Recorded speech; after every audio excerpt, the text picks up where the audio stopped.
We just did one with Dick Masterson, another crossover show that I have to say was one of our funniest ones. Because the subject was this gay black man interviewed straight guys who take penises in their butt. And was asking them, like, so do you consider yourself straight? Because that's weird. So that was pretty fun. That was like, yes, sir, I do. Yeah, that was a pretty fun episode. So definitely want to check that out. Also, if you sign up to our Patreon and Supercast, you can watch the show live. We do it, we send out a link ahead of time. You can come on, pop on YouTube and check it out as we're recording it. And we're going to do another bonus show before the end of the year. Another Easy for you. easy for you to say. So easy. Easy for you to say part 9 or 10, wherever we're at. With that. So, yes, that's going to be exciting because we're still making our way through Stuttering John's autobiography. So, you're going to want to sign up to get that. Also, Patreon finally changed their thing. So, if you sign up near the end of the month, you don't get charged again on the 1st. You get charged every day of the month of that month day that you were originally signed up for.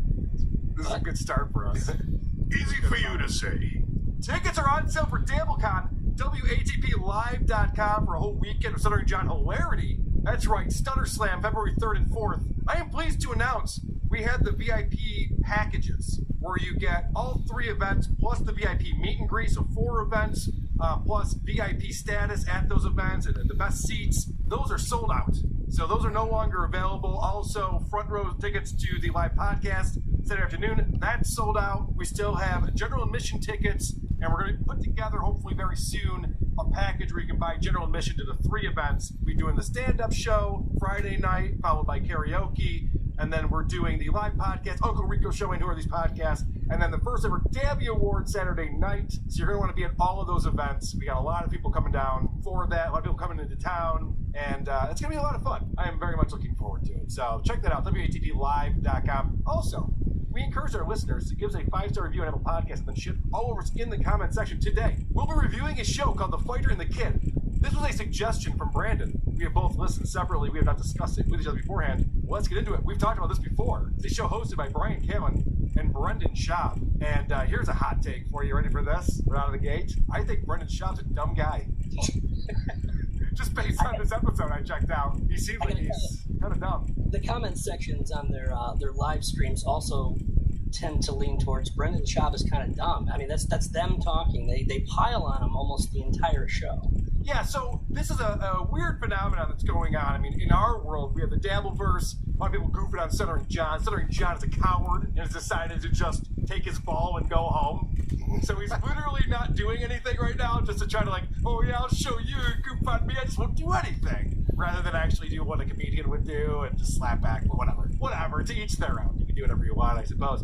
But the other thing that's happening is probably even bigger than the Dabbleverse, I'm sure it is Brendan Schaub hate on the internet. There's so many shows dedicated. I mean, my buddies in ROTC have been goofing on him for years, and there's whole subreddits. There's a whole thing going on with Brendan Schaub. And, of course, he was on The Fighter and the Kid years ago, and then Brian Callen ran into some problems with ex-girlfriends saying he did this, he did that. He did it with a wiffle ball bat. So he came off for a little bit, and they had different people on, and now the gang is back together. The group is back together, and the reason why we're talking about this today is because Chet Hanks was recently a guest on their show. I want to start off by playing a clip of them introducing their guest. And what's great about this is Chet Hanks is a fucking douchebag.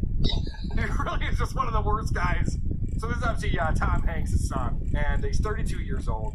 He's in pretty good shape. He's got a lot of green blobs on his arms, as Drew would say. Sure. So this is the way the show starts off. If you're not watching this, let me just point out that Chet is on his phone, and the microphone is behind him. Yeah. He's a little bit too comfortable being on shows that get hundreds of thousands of views, in my opinion. I would take this a little bit more seriously, but that's just the way he is, I guess. Here with Chet Hanks, I said it. And The man, the living legend. Yeah, well, I'm happy with his arms. Of course, I like you're the sizing tats, him up. But the kid's in shape. He's tight. And I'll tell you something else. Brian. I don't take in a man's arms, chest, and shoulders. I take in his fucking lower body, because that's what it really comes down to. Is he working with an ass? No, Is he Chet. working with thighs? No, And the Chet, answer is yes. I don't see size. I just see hard. What the That's what fuck? I think. Dude, I'm sorry. You're not superficial, bro. No, he could be 100 pounds, I could give a flying Wow. crap. It'd be funny if Chet just did this whole podcast without the mic in front of him. I know. It's just on his phone. He's just on his phone. I had to do my little story post. No, there was some. I like the way Brian actually said that. You know, it'd be funny if he was just a douchebag this whole fucking time. Take the hint. Feel free to move the microphone in front of your face, idiot. Literally behind his head. He's Yeah. not even paying attention. He's got to get that Instagram story out first or something. Yeah, well, I mean, that is important, don't get me wrong. So, now they start talking about people who just spend the whole time on their phone when they're out with other people. And Brian's got a quick little anecdote for us. My friend Do you mind? My friend was on a date with Britney Spears, and apparently she was on her phone literally the whole time. Yeah, as they're texting eating other guys. sushi. He's like, "The fuck is going on here?" That was probably years ago, right? It was years ago. Yeah. I think we have Britney Spears here. Do you care to comment on this accusation? That wasn't me.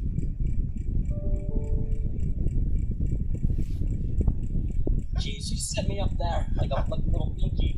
Yeah, I know. Crappy, worst Britney Spears impression possibly ever. So it's interesting. I wonder what these two people have in common. Chet and Brittany, they're entitled. There's a lack of talent there. They're self-absorbed. Are these traits that are common with people who are just staring at their phone all the fucking time? I don't know. Well, they're loaded, and I think they have massive egos. Yeah, I think you might be right about that. All right, I'm gonna switch it over to you, buddy. What did you pick up on from this episode? I apologize for not bringing you actual video. That's fine. Most people listen to the show. It's all good. Yeah, I pulled some audio, but I thought that I would start off with the host pretending that Chet Hanks is basically everything that he is not. That's my clip one. You grew up in Hollywood. You grew up with all the trappings, and you're not Hollywood. You did a good job of resisting the insanity and the embrace that causes you to be out of touch with reality. And I feel like you had this deep sense of kind of understanding the dangers therein. What in the hell are you talking about? I have no idea what that means because everything Chet Hanks has done revolves around the fact that his father is Tom Hanks. He resisted nothing. When I think of Chet Hanks, the first one that comes to mind is Grounded. Yeah, you summed it up perfectly, Brian. Good job. Put him in several movies, and so we can continue on that route because Brendan Schaub doesn't seem to really know exactly how to label Chet, but he labels him incorrectly. That's my clip too. But you're almost like, when it comes to your family, you're almost like the dark horse. Like, you're going to go your own route. You know what I'm saying? Yeah. You're a bit of an outlaw in that sense. I think the word he's looking for is black sheep, not Yeah. dark horse. No one corrects him, too. One of the funny dynamics about this show, and I don't know if this is what people enjoy about this show, is Brian Callen is constantly trying to cover up for Brendan's shortcomings. So when shit like that happens, he doesn't say anything. And then there are times when, he says shit that he shouldn't be saying. Like, one of the examples here is they're talking about, like, Tom Hanks a little bit too much. And at a certain point, Brian's realizing that Brendan's obsessed with Tom Hanks. And it's like, well, we have Chet Hanks on the show today. He wants to be his own guy. So Brian has to tell him to stop talking about Tom. But like, when your dad sees this, does he understand it? Is he cool with it? Or is he like, white boy, something? No, they were cool with it. They were cool with it. They're supportive, man. They were like, They like the let's stop talking about. Let's stop talking about that. they're See that? Because he can sense that Chet's just like, is this all we're going to talk about? Is how my dad reacts to everything I do? Or can we talk about things that I... Because, now, as you know, Brandon... Oh, shit, I got Brendan on the show and Brandon on the... Oh, okay, this is going to fuck me up. Honestly, there shouldn't be a Julia and a Julie. There shouldn't be a Brandon and a Brendan. Like, everyone's got to just pick one of those and change everyone else's fucking names going forward. That's why I went to Brandon. Yeah, Brandon I can get down with. That makes more sense to me. So, what were they talking about? You can tell that, like, Chet is shutting down here. It's just like, yeah, no, they're cool with it. So Brian's just like, all right, hey, Brendan, let's stop talking about Tom Hanks because the first 30 minutes of the show is nothing but, and then what did Tom do? And then what did your dad do? And then did your dad do this? Did your dad like this? Did you think that was cool? Your brother's a great actor too. Oh, your mom's no slouch either. Yeah, I know. It's like, Jesus Christ. This is not the way I wanted the interview to go, guys, but thanks. Right, and before Brian shuts down the Tom Hanks talk, they get into pretty much how self-made Chet Hanks is, and that's my number 3. a huge misconception is people think that like my dad would just like call up someone and be like, cast my son in this movie. And, like, that's just not how it works. Not at all. Right? Like, number one, he would never do that. No. Number two, even if he did, like, that's not how it works. No. Because it's like, first of all, you have to be right for the role. You have to go through the regular process of auditioning and then calling back and getting called back. So any role that you book, it's like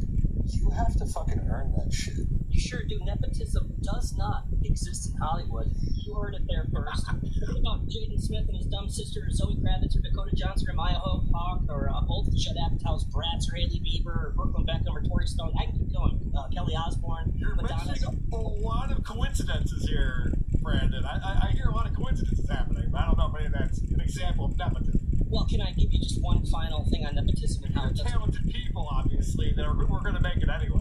Yeah, Chet was going to make it. In fact, he made it on Curb Your Enthusiasm, all on his own. That's my number 4. No nepotism. How was it working with Larry David on Curb Your Enthusiasm?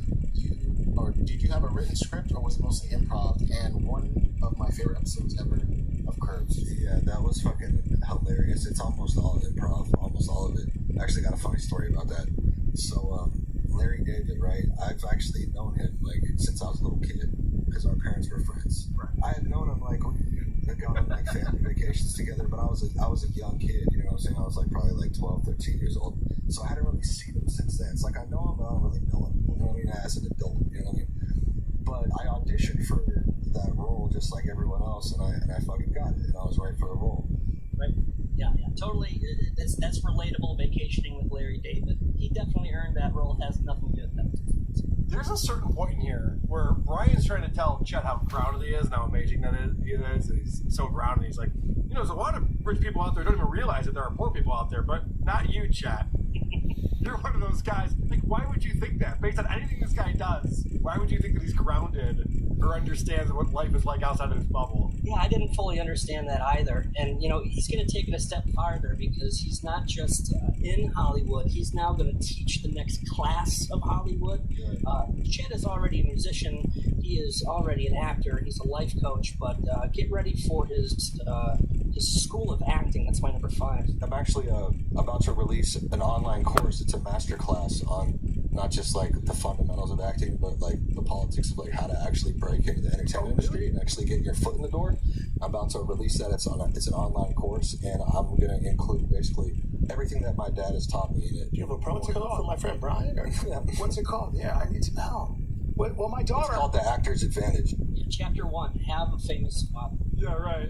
Is your dad Tom Hanks? Oh, then I can't help you. That's the only thing I know. So that's funny that you pulled that clip, because I pulled one that actually he gives away some of the advice that his dad gave him. Honestly, one of the best pieces of advice he's ever given me is like, really the best thing you can do to prepare for any role is just fucking show up on time, know your lines, and treat everyone with respect.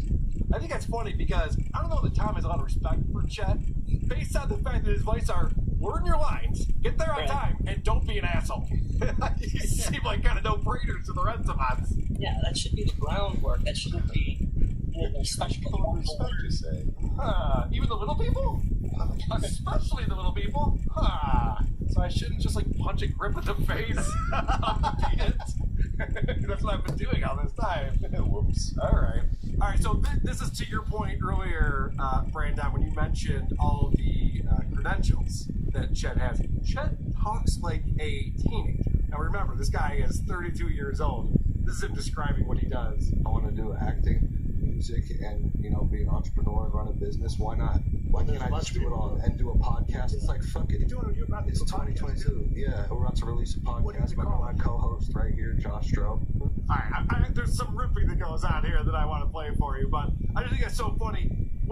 Except for when you're talking to a teenager, they say, yeah, I'm an actor, I'm an entrepreneur, I'm a musician, I got a podcast coming out. All the cool things. I do all the cool things. Notary Public. Yeah. I do some accounting on the side. That's my side hustle. Alright, so this is where I get very frustrated with this show being as popular as it either is or was or whatever. I know it's got the Joe Rogan bump. I know that helps, obviously. According to Chad Zumach, that's all it takes. You don't have to be talented. He said that. You got Joe Rogan's show. Maybe he's right, because listen to this nonsense. You call them outlaws. Could have called it muscular. Outlaws. I think it's just going to be called White guys. It's called Two Whites and a Half. This Thursday. Two jacked whites. Call it jacked and white. Just what White. America can't get enough of. Two Whites and Hats. These guys Talking real issues. These guys are straight, white, jacked. Root for them. Just have my face introduce it. These guys are straight, white and jacked. They like to work out. Yeah. You think they're just bros? That's just the tip of the iceberg. That's right. This Sunday on Fox. Watch these guys After curl. The Simpsons, it's Chet Hayes. Chet Hayes, watch these guys curl in slow motion and bonus footage when they spot each other. Oh, did we mention they have 8-inch cogs? Hey, whoa! Wait, What the fuck? I can't fucking take it! Carl, that goes on for another minute of riffing on this commercial for Chet's new podcast. I couldn't believe it. And I'm going to call it right now. I think this podcast is going to suck monkey balls. I'm calling my shot right now. No one's Can I going to tell you care why? about this Can I tell you podcast. why it's stuck monkey balls? Why is that? I clicked 14. Okay. And Chet? Chet Hanks, you're the man. you're an inspiration, dude. Keep crushing it. Excited. Your podcast gonna crush, man. You guys gotta come on. Good stories. We're on. You guys come on. Yeah, we'll definitely come on. I don't want to go on right after your dad, but spread it out a little bit, and then we'll do that. Okay? Then I'm down to come on. Yes, so we get another celebrity podcast carousel here, and I can't wait for Dax Shepard to show up with the chat. Brandon has a problem with Dax and the guests that he has on his show. Well, it's interesting because, as you pointed out, all they're talking about how it has nothing to do with nepotism, and I've earned all of this. He says, I got a new podcast coming out. And they talk about the first guest who's going to be on there. Your dad might be the first guest. Yeah. I'm watching. Well, that's going to prove he can make it on his own. Yeah. And my first guest, Tom Hanks, the biggest movie star ever. Coincidence. Wow. Pretty impressive for your first guest. Took me years to get producer Chris to come on. But this guy's fucking got Tom Hanks on his first show. So you might have noticed, Brandon, that riffing they were talking about, like, oh, what's the show going to be about? White guys in hats, all those great jokes. And then Brendan decides to talk about his dick. And he seems to be obsessed with this guy's dick. Oh, yeah. Here's another example. So they're showing a still from White Boy Summer. And so Chet's got his shirt off, and he's got this tattoo on his side, and it's like a rifle or something. It's just, it's a white boy with a bunch of chocolate. Is that an AK-47 on your side? Damn. Or is that a bazooka? Oh, no, that's in your shorts. Got it? He's got a bazooka in his shorts. It's his piece. He's got a big penis.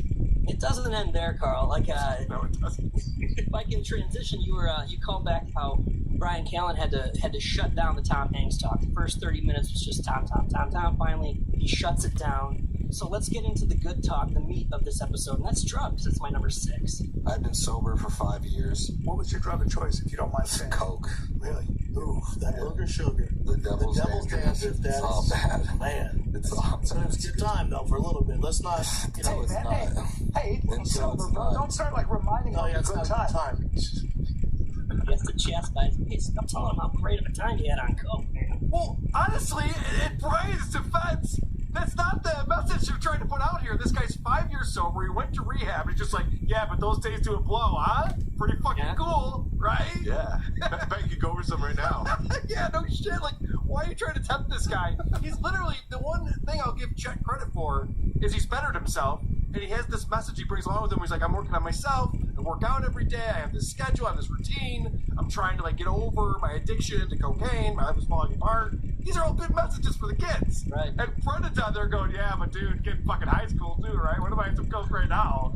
That'd be fun. You'd have some pretty good times on that blow.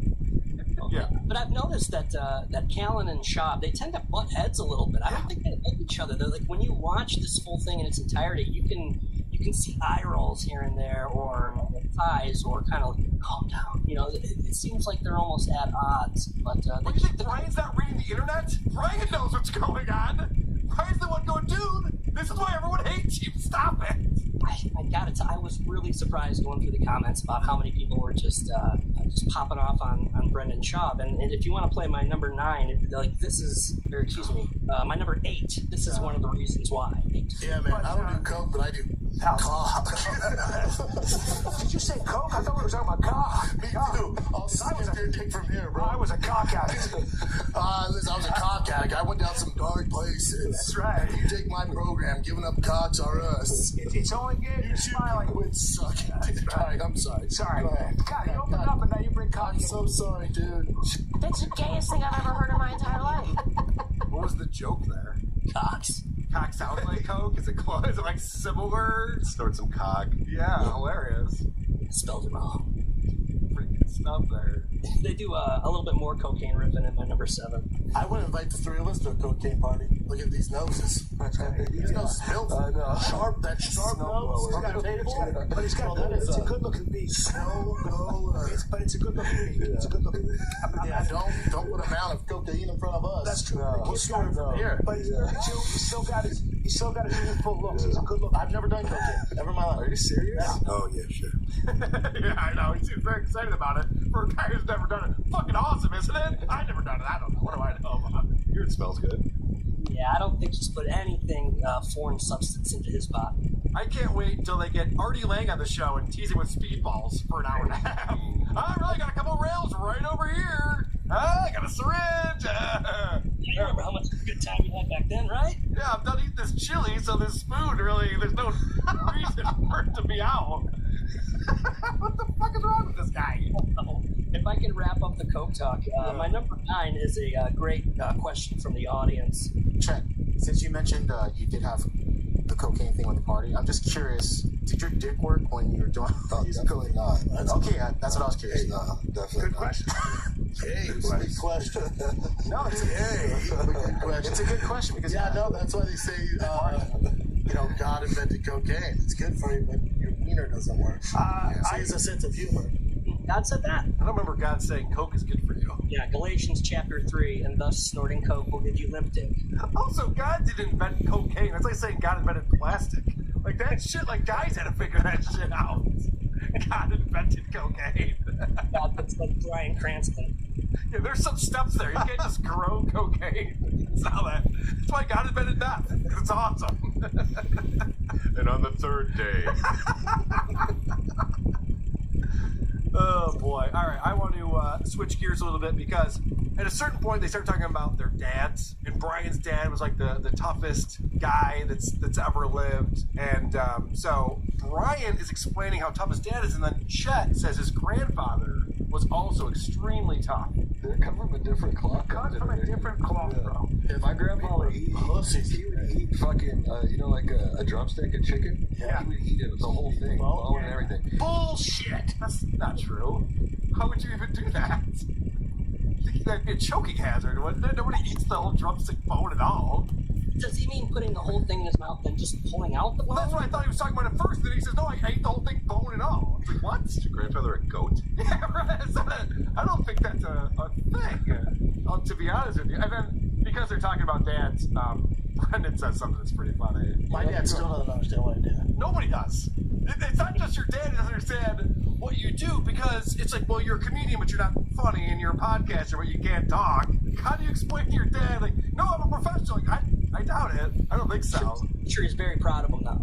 And he talks about how after he did his first Showtime special, his dad asked him, "Oh, how did your speech go?" That's actually a more accurate description of what that Showtime special was. It wasn't a comedy show. It was more of a speech. Did the teacher like it?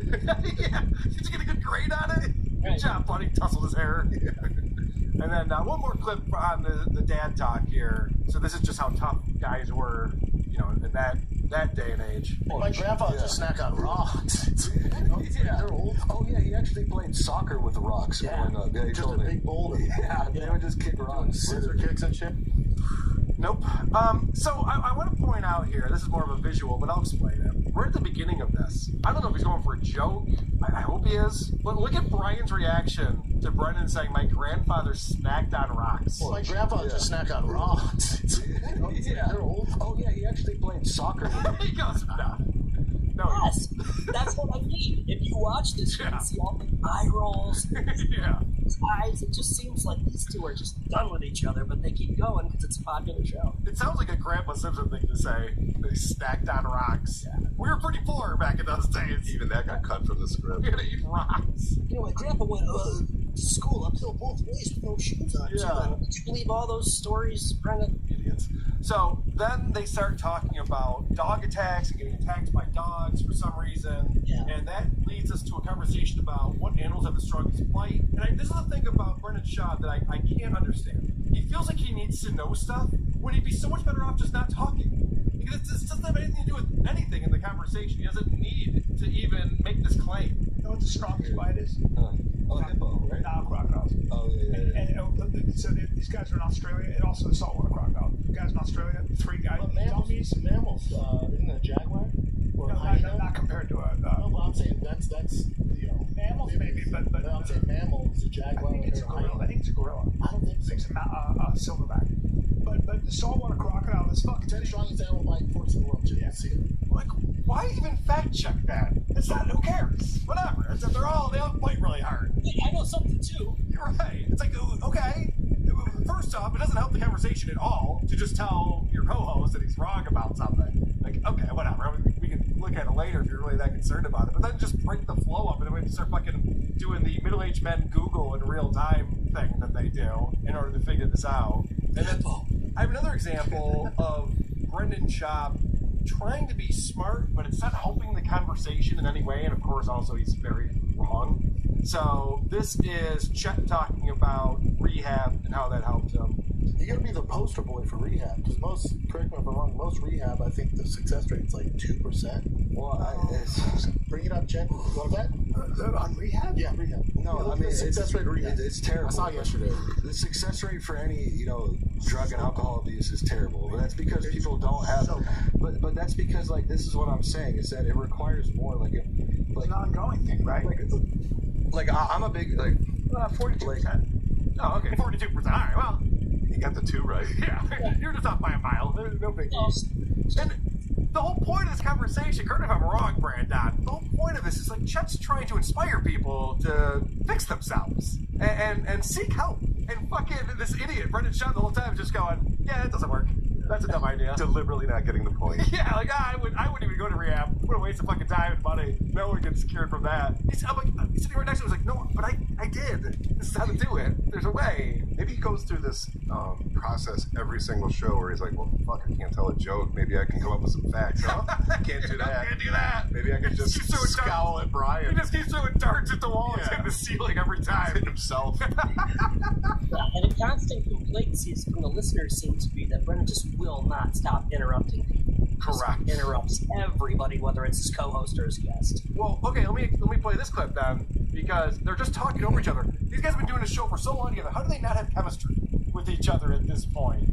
any role that you book, it's like you have to fucking earn that shit. Well, think about the amount of People money. don't realize this. Think about the amount of money, like for the movie that goes into making a movie, the directors, all the props, You're the actors sets. that you choose. It's not gonna be like, go Tom Hanks, call. We gotta put his son in. Like everybody's asses on the if line. anything Yeah, can work exactly. against you, See, what I'm picking up there is that Brian knows that Brendan has no idea what he's talking about. And he's trying to save him. Like, dude, stop it. Stop talking. Let me explain this. Because Brian Callen's actually been on TV shows. He actually understands how Hollywood works. So he's just like, well, all right. Yeah. They play director's money. Okay, shut up. The adults in the room are talking. Can you just be quiet for a minute?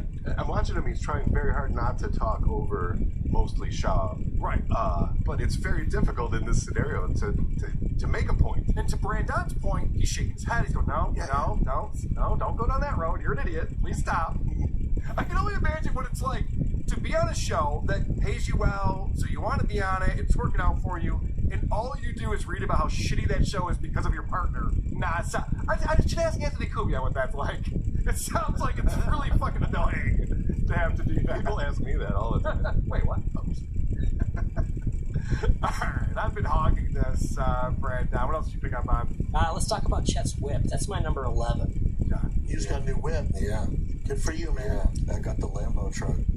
And when you post that, it's always, when you post that stuff, you're doing for inspiration, because I'm sure people are like, oh, show off or whatever. How do you feel about that? But yeah, I mean, it is for inspiration. I mean, It's the best SUV on the market. I've had them all. I love those. Favorite SUV I've I ever love it. Really? I love By it. far. I'm posting this shit to show people what can really be achieved when you drop all your fucking bullshit bad habits and just fucking commit to your own self-improvement and your what was your turning point? Ryan? Wish it, want it, do it.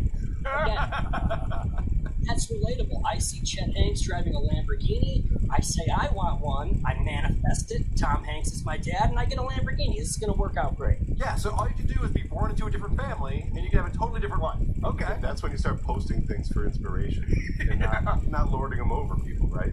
Yeah, that was the one thing he didn't actually include when he listed all the things that he does. He is an Instagram influencer, too.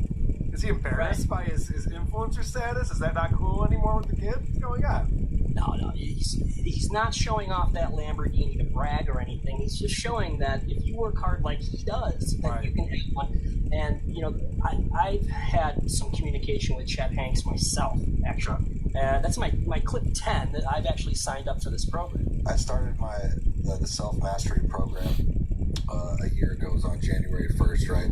It's online fitness, nutrition, and mindset coaching. I assign people their ideal training plan custom to their body, their nutrition plan custom to their body, and I hold Zoom calls once a week where we can speak directly one-on-one or in a group, right? So there's different packages, but that's where we get into the deeper stuff, the mindset stuff, the motivational stuff. So when we found out about this on the Drew and Mike show, I decided to actually inquire. Yeah. Not because I want to get buff or anything. I just wanted to see what it's all about, if Chet himself would actually reach out to me. And he did. He gave me these expensive-ass classes, all these different packages. They're like $250 a month to be life coached by Chet Hanks. But it's a write-off for you because it's show content. I don't want to peel back the curtain, but... Well, I never ended up signing up. And in fact, when I didn't reply after 48 hours, he texted me again and lowered the prices again. There's a trick for you if you want to do this. Yeah, That's yeah. hilarious. I do give him credit to trying to better his life, but if anybody goes on his Instagram, they do know that he does flaunt his lifestyle and acts a little badass, and so I couldn't commit to that program. That's the worst sales technique possible. Do you want to buy this thing? How much is it? $250? No, I don't. How about $125? No. I thought it was worth something. Now I don't think it's worth anything. no, thank you. It didn't seem feasible either, because with the packages, he's like, hey, you'll get 1 hour a week with me on Zoom. And I mean, how many people can possibly sign up before his entire week is consumed by Zoom calls? Stretch it a little thin to be successful at this, is what you're saying. That's a good point. He does it all, though. Let me just wrap this with, he's an actor, musician, now he's a wellness coach. Yep. But he's got bigger aspirations here, and that's my number 12. Would he be interested in a celebrity boxing match, and who would he want to fight? And Antonio's suggesting Andrew Tate. Yeah, I would be interested in a celebrity boxing match. That's kind of why I'm trying to like. Well, I mean, I want to be ready for it if they ever get a great offer for that. You gotta put those things out into the universe and see what happens. Yeah, no, he's going to be a boxer as well, so there's nothing Chet Hanks can't do. You know what we should take on is celebrity boxing champion, stuttering John Lundis. That would be a matchup worth checking out. That'd be great. I don't think Stutcho's got the stamina these days. No? No, I don't. I've seen pictures of him. It looks like he's made his comeback to Twitter, and he's posted some photos, and it just Yeah. looks the beer's still flowing. We'll get Sweat's- into that. Brandon is a good prep for the show today.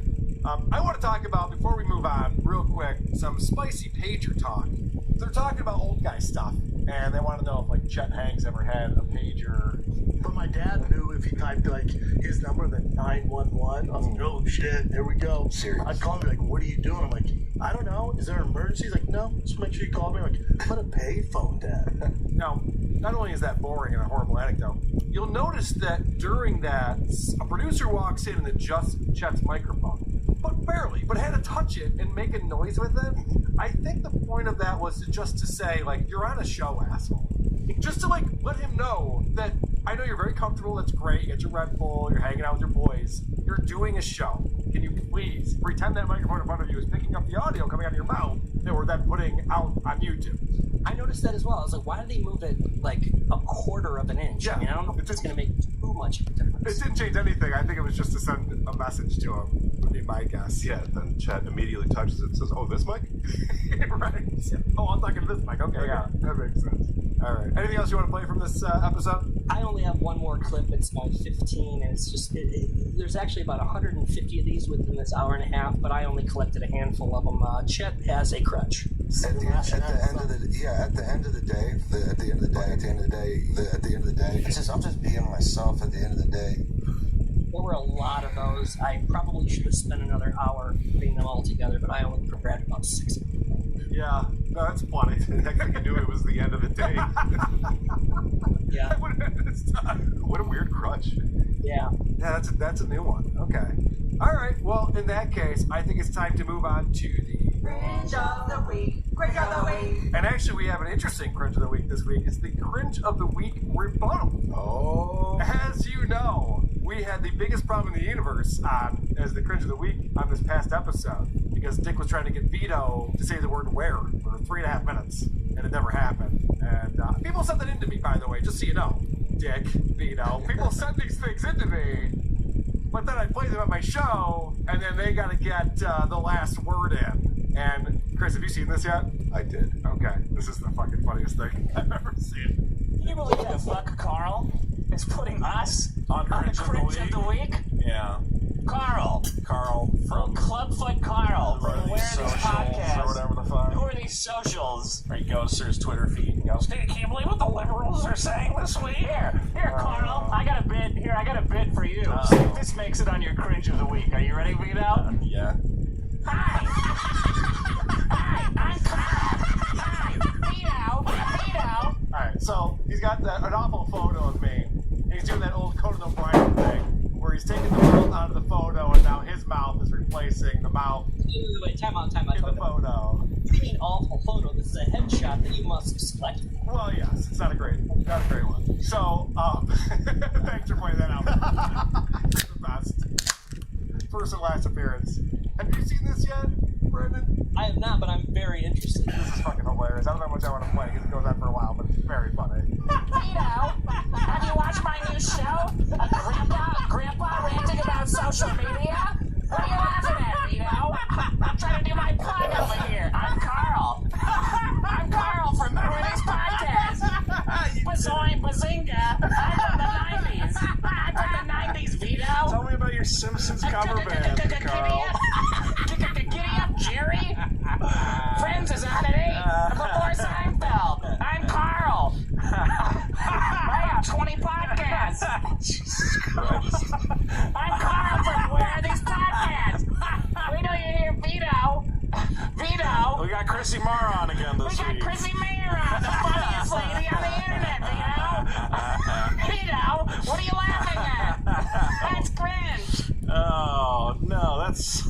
I'm so glad you're done this. I'm so glad. You So what? Come check out my band. We play Ween or Peen or some fucking We play band Ween that no one covers. likes, so all the music sounds like shit already. Oh, this is too good. Come to our show. We're selling $400 Meet Carl tickets before the show. That was funny again. Alright. This goes out of that. People, check out the episode 70 of Biggest Problem in the Universe on the Biggest Problem in the Universe YouTube channel. About 16 minutes in, you can watch that. It goes on for a few minutes. It's very funny. It's pretty good. And then when I did the crossover show with Dick, I got up to take a pee before the show started, like I always do. Dick took advantage of that by taking a screenshot of my background here, and with his green screen, is now doing his show from my house. So he comes on the latest Dick Show episode, and he's like, look at, I'm fucking Carl with my background. Look at, I like The Simpsons.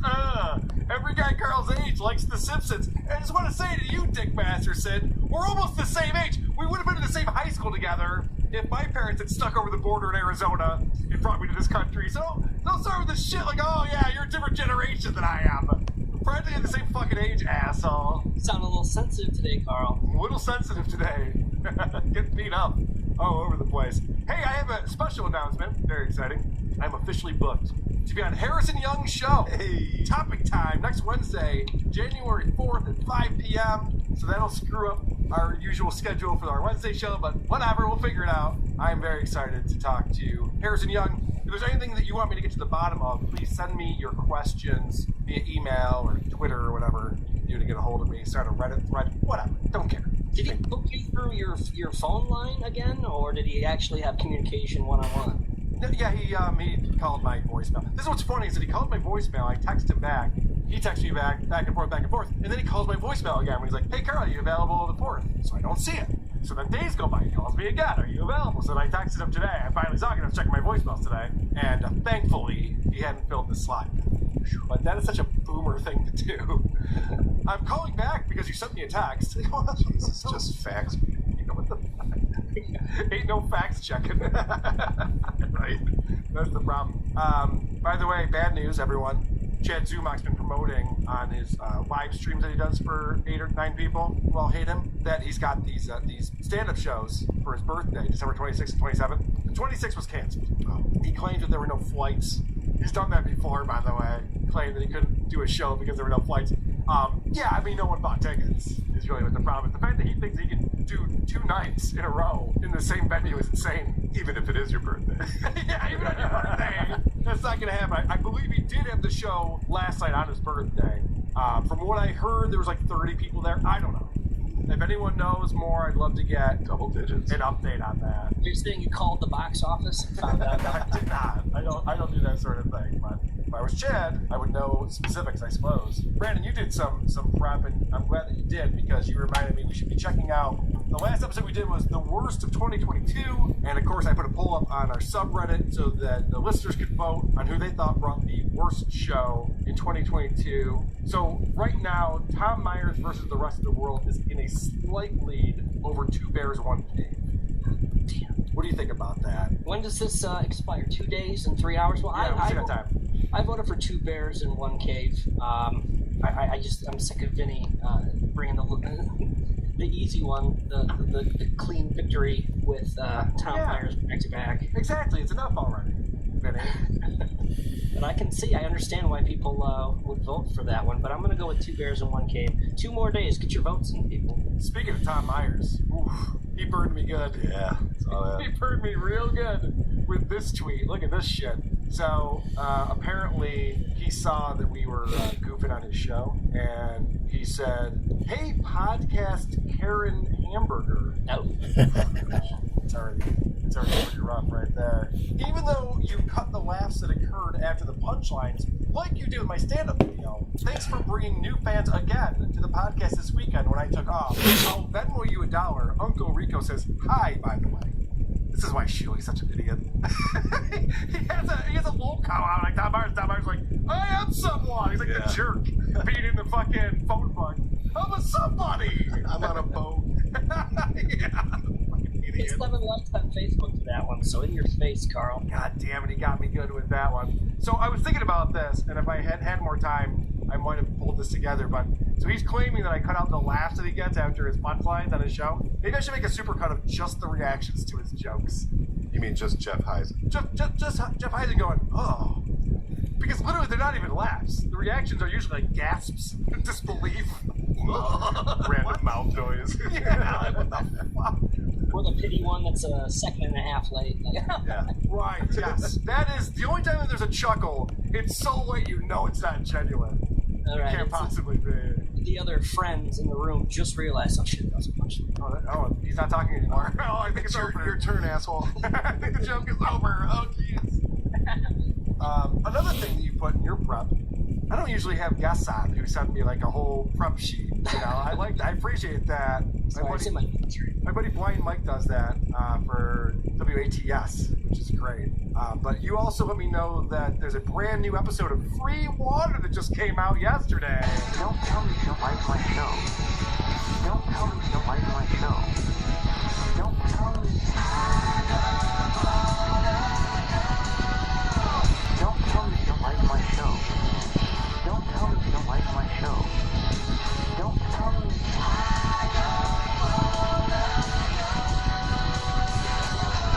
Because that's absurd. Now, I had a theory not too long ago where I said when we stopped talking about Patrick Michael regularly, he was kind of bummed out about it. Yeah. Like, he likes it when we talk about it, which is why he was talking about us so much for a while there. Like, hey guys, we're mixing it up, right?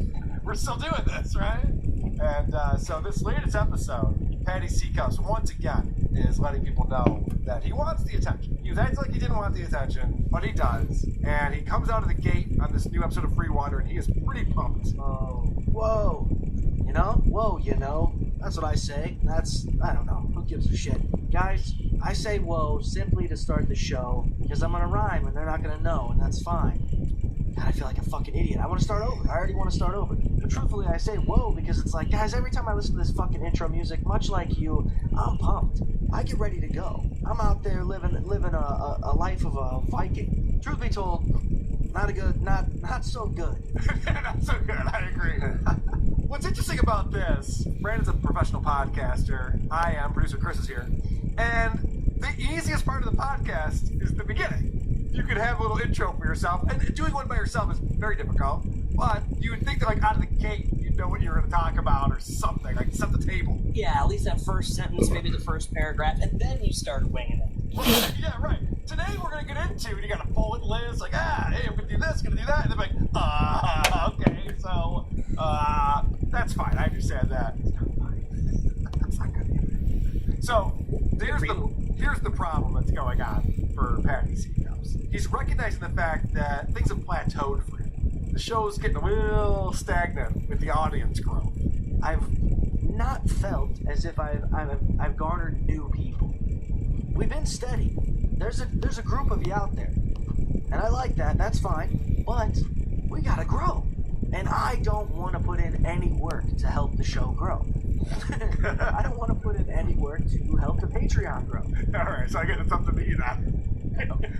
So is he talking to the audience to get out there and peddle this? He's literally giving me an assignment. Okay. I think, like, hey, Carl, you don't talk about me very much anymore. It's not helping. Come on. I'm not going to do shit.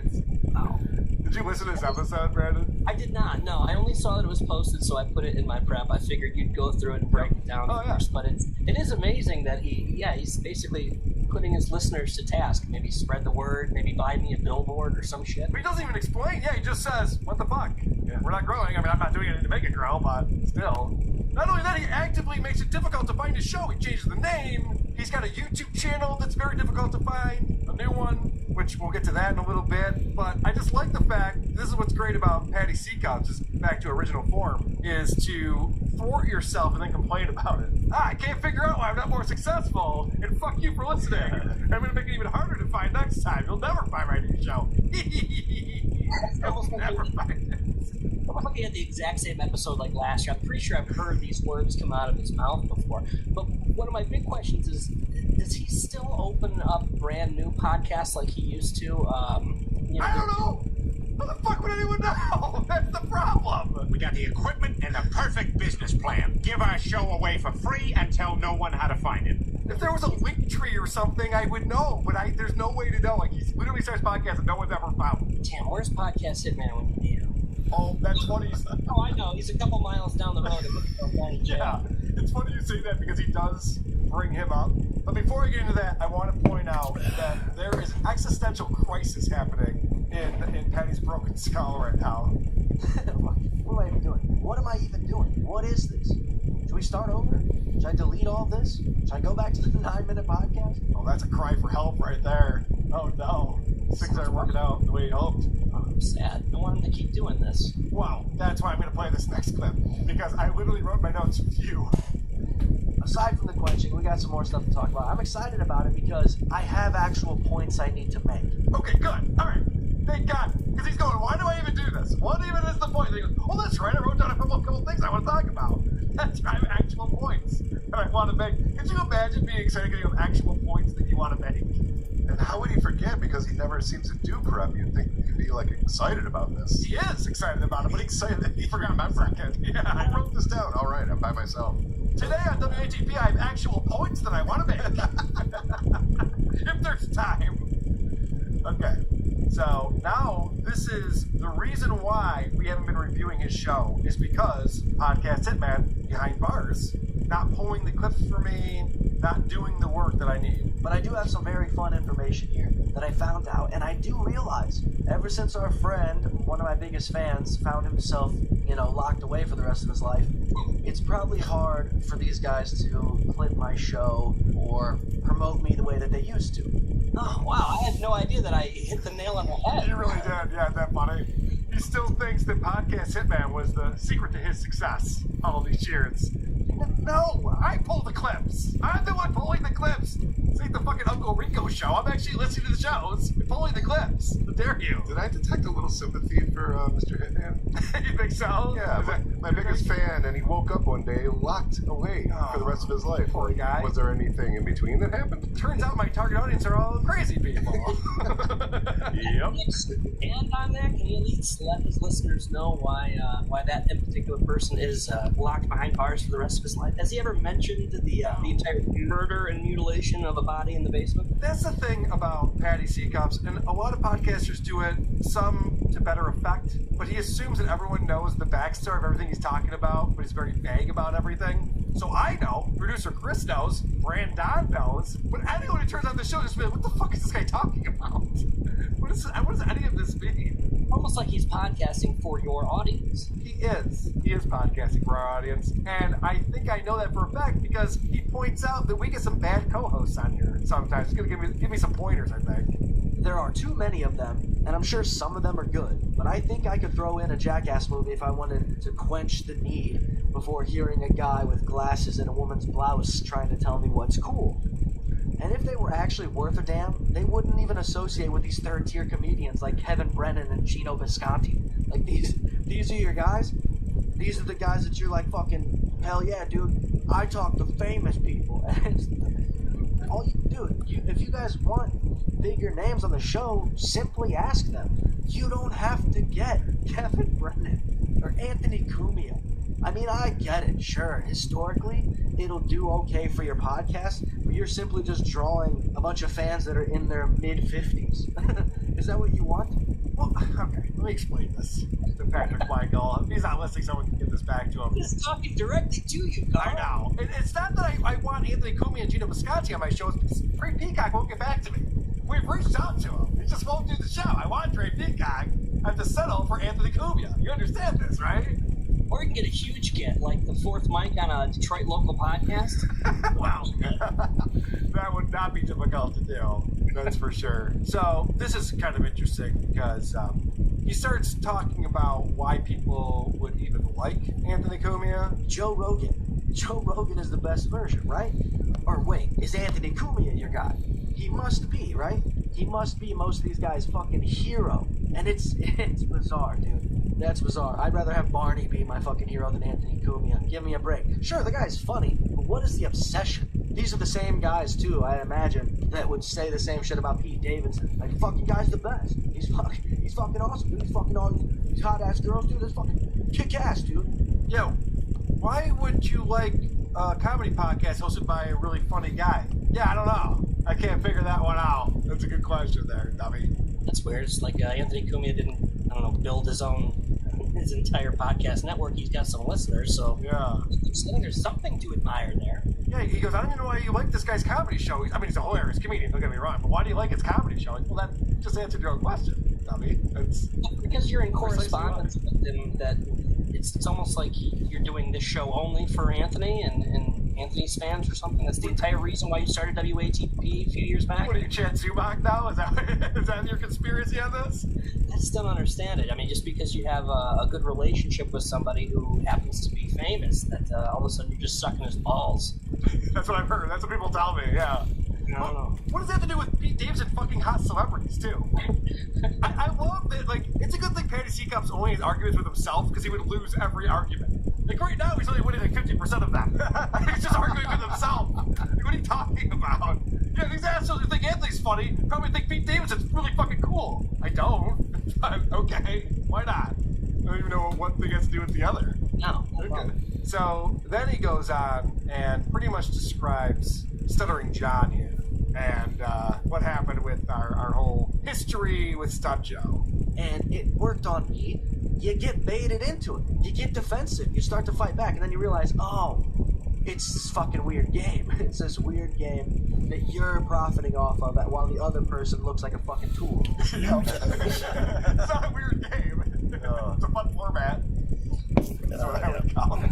Did you read that from the description on your show? Is it Maybe a real fun game. Yeah, I like that he goes, like, there was a time when I fell for this too. Meanwhile, this show is dedicated to me. I think the last one was too, because I was reading our Discord, and the people were like, oh, he's talking about Roy again. So he's trying to, like, play it both ways. Like, I'm not going to sit there and fucking acknowledge this shit with this guy. You know what I think happened? I think that somehow someone sent him a link to our Patreon again or something, because he hasn't seen it in a little while, and I think he says, what the fuck? What the fuck is going on here? Because that's what pisses everyone off. That's why John stopped podcasting, because Uncle Rico's doing so well. That's what really, like, Chad gets really annoyed with that. He wants to call us, like, hacks and say how shitty we are. I mean, he's doing well. His fans, people enjoy it, but no one's gonna go to DabbleCon. I mean, it's sold out all the VIP tickets already, more than a month ahead of time, but no one's going to that place. Seamus must be so pissed off at Chad Zumach getting all this airtime on your show. Exactly. That's exactly what's happening. So he obviously wants us talking about it again. But yeah, I would like to have a lot more people listen to the show, so if somebody could clip this, send it out there to our friends, Roy and Kyle. What are their names? Oh, that old gag. He doesn't know the names. That's always a good one. I always like that. But you want a favor from us. Brendan, you're a radio veteran. Is that one of the moves you do where you like act like you're rivals? You know, I don't even know who they are. I've never heard of the show. Yeah. Kind of like when Howard Stern came to Detroit anymore. Just completely ignore it and maybe it'll go away. Like it doesn't do it in the other market. Yeah. That's always a good gag. I'm like, no, you know who I am. Come on, man. Is that Roy? How dare you? So then he decides to call up Gino Visconti directly. He must have seen a YouTube video I posted or something. This is so bizarre. Oh, but wait. Gino Visconti, where are you? Hey, what's your show called? In Hot Water? Well, this is Free Water, Daddy. Welcome. Whoa, that's some good editing right there. Hit the post. Tied the whole concept together nicely. That was pretty good. In Hot Water, it's kind of like my show. My show's more free. Yeah, he's complaining. He's just gonna have to like change it to $1.50 water or something. I don't know. He's gotta up that revenue. This is actually pretty funny because Patty Seacups thinks the concept of free water is absurd, and that someday people are gonna look back at the show and be like, "What?" Someone 30 years from now could find this podcast and be like, free water? That's pretty funny. Water is free, right? Is it? No, it's not. You pay a water bill. If you're not in a shitty apartment that's just like baked into your rent, you have to pay for bottled water. Like, water is not free. But in his life, he's just like, yeah, no, water, it comes from the sky. It's totally free. He's been talking to Tony Michael. Yeah, I climbed it with a giant funnel and a swimming pool. What's the look on the person's face in 2052 when he stumbles across this podcast 30 years down the road? I think someone's going to see this podcast and be like, wait, what? I mean, you can't find it now. 30 years from now. Yeah, I know. Good point. It'll be a delicious vintage. It'll be in the Smithsonian by then. Yeah. All right. So, like I said, I think Patty Seacups recently saw the success that we're having. It is quite impressive when you break it down. You're like, oh, fucking these guys were able to somehow bring a fan base from radio to their podcast and, you know, pay their bills from it. But the idea of repeating yourself by simply talking about the same thing so often, sort of using the same jabs to try to get somebody to react, it's kind of hack at this point, is it not? I mean, how many new shows are we going to get? How many new podcasts are going to come out where that's their thing? Do you want us talking about you or not? This is very confusing. A lot of mixed messages going on here. I think what his summation of that is less stuttering John talk on all these different shows. Less Chad Zuma. You're right. More Patty Seacups. More Seamus. That's a good point. I think you might be right about that. So, this next clip I thought was funny because every now and again, Patty Seacups cracks himself up. Like, he thinks of something that might be happening and he's tickled by it. Not only Discords and Reddits and shit like that, but I bet these motherfuckers have a group text, right? Just like the main hosts, they all group text together. Hey, did you hear what Kumi I said today? Hey, Opie's on the real one. Look what Opie's doing. I wonder if we could get Shuli on the podcast. You know what I mean? Like, that's the... It's so weird. It's so weird. And I sit here and try to give a fuck about how my podcast sounds. We should try harder. I gotta have to boost the levels by 10 dB to get it as loud as it is that we're hearing right now. 1,000%. Is he laughing at the concept of you guys all having a group text together, or is he laughing at his upcoming impression that he was about to make? I don't fully understand. I think he thought it was funny that the hosts of these various shows where we actually do each other's shows and we do guest spots and stuff would have a group text. Like, well, yeah, of course we do. Yeah, it's not uncommon. It's not a chat room. It's not uncommon for us to communicate with each other ahead of time when we're going to do shows. I do like that idea that we're just like, hey, did you guys see what Opie's doing? Yeah. Hey, did you guys see that? Did you guys hear about this? And usually whenever he cracks himself up, everything grinds to a halt because he totally distracted himself. Yeah, I know. He's like, oh, what are they talking about? That was really funny. God, I just reminded myself that Opie was asked what he thinks about dabblers. I don't have the clip.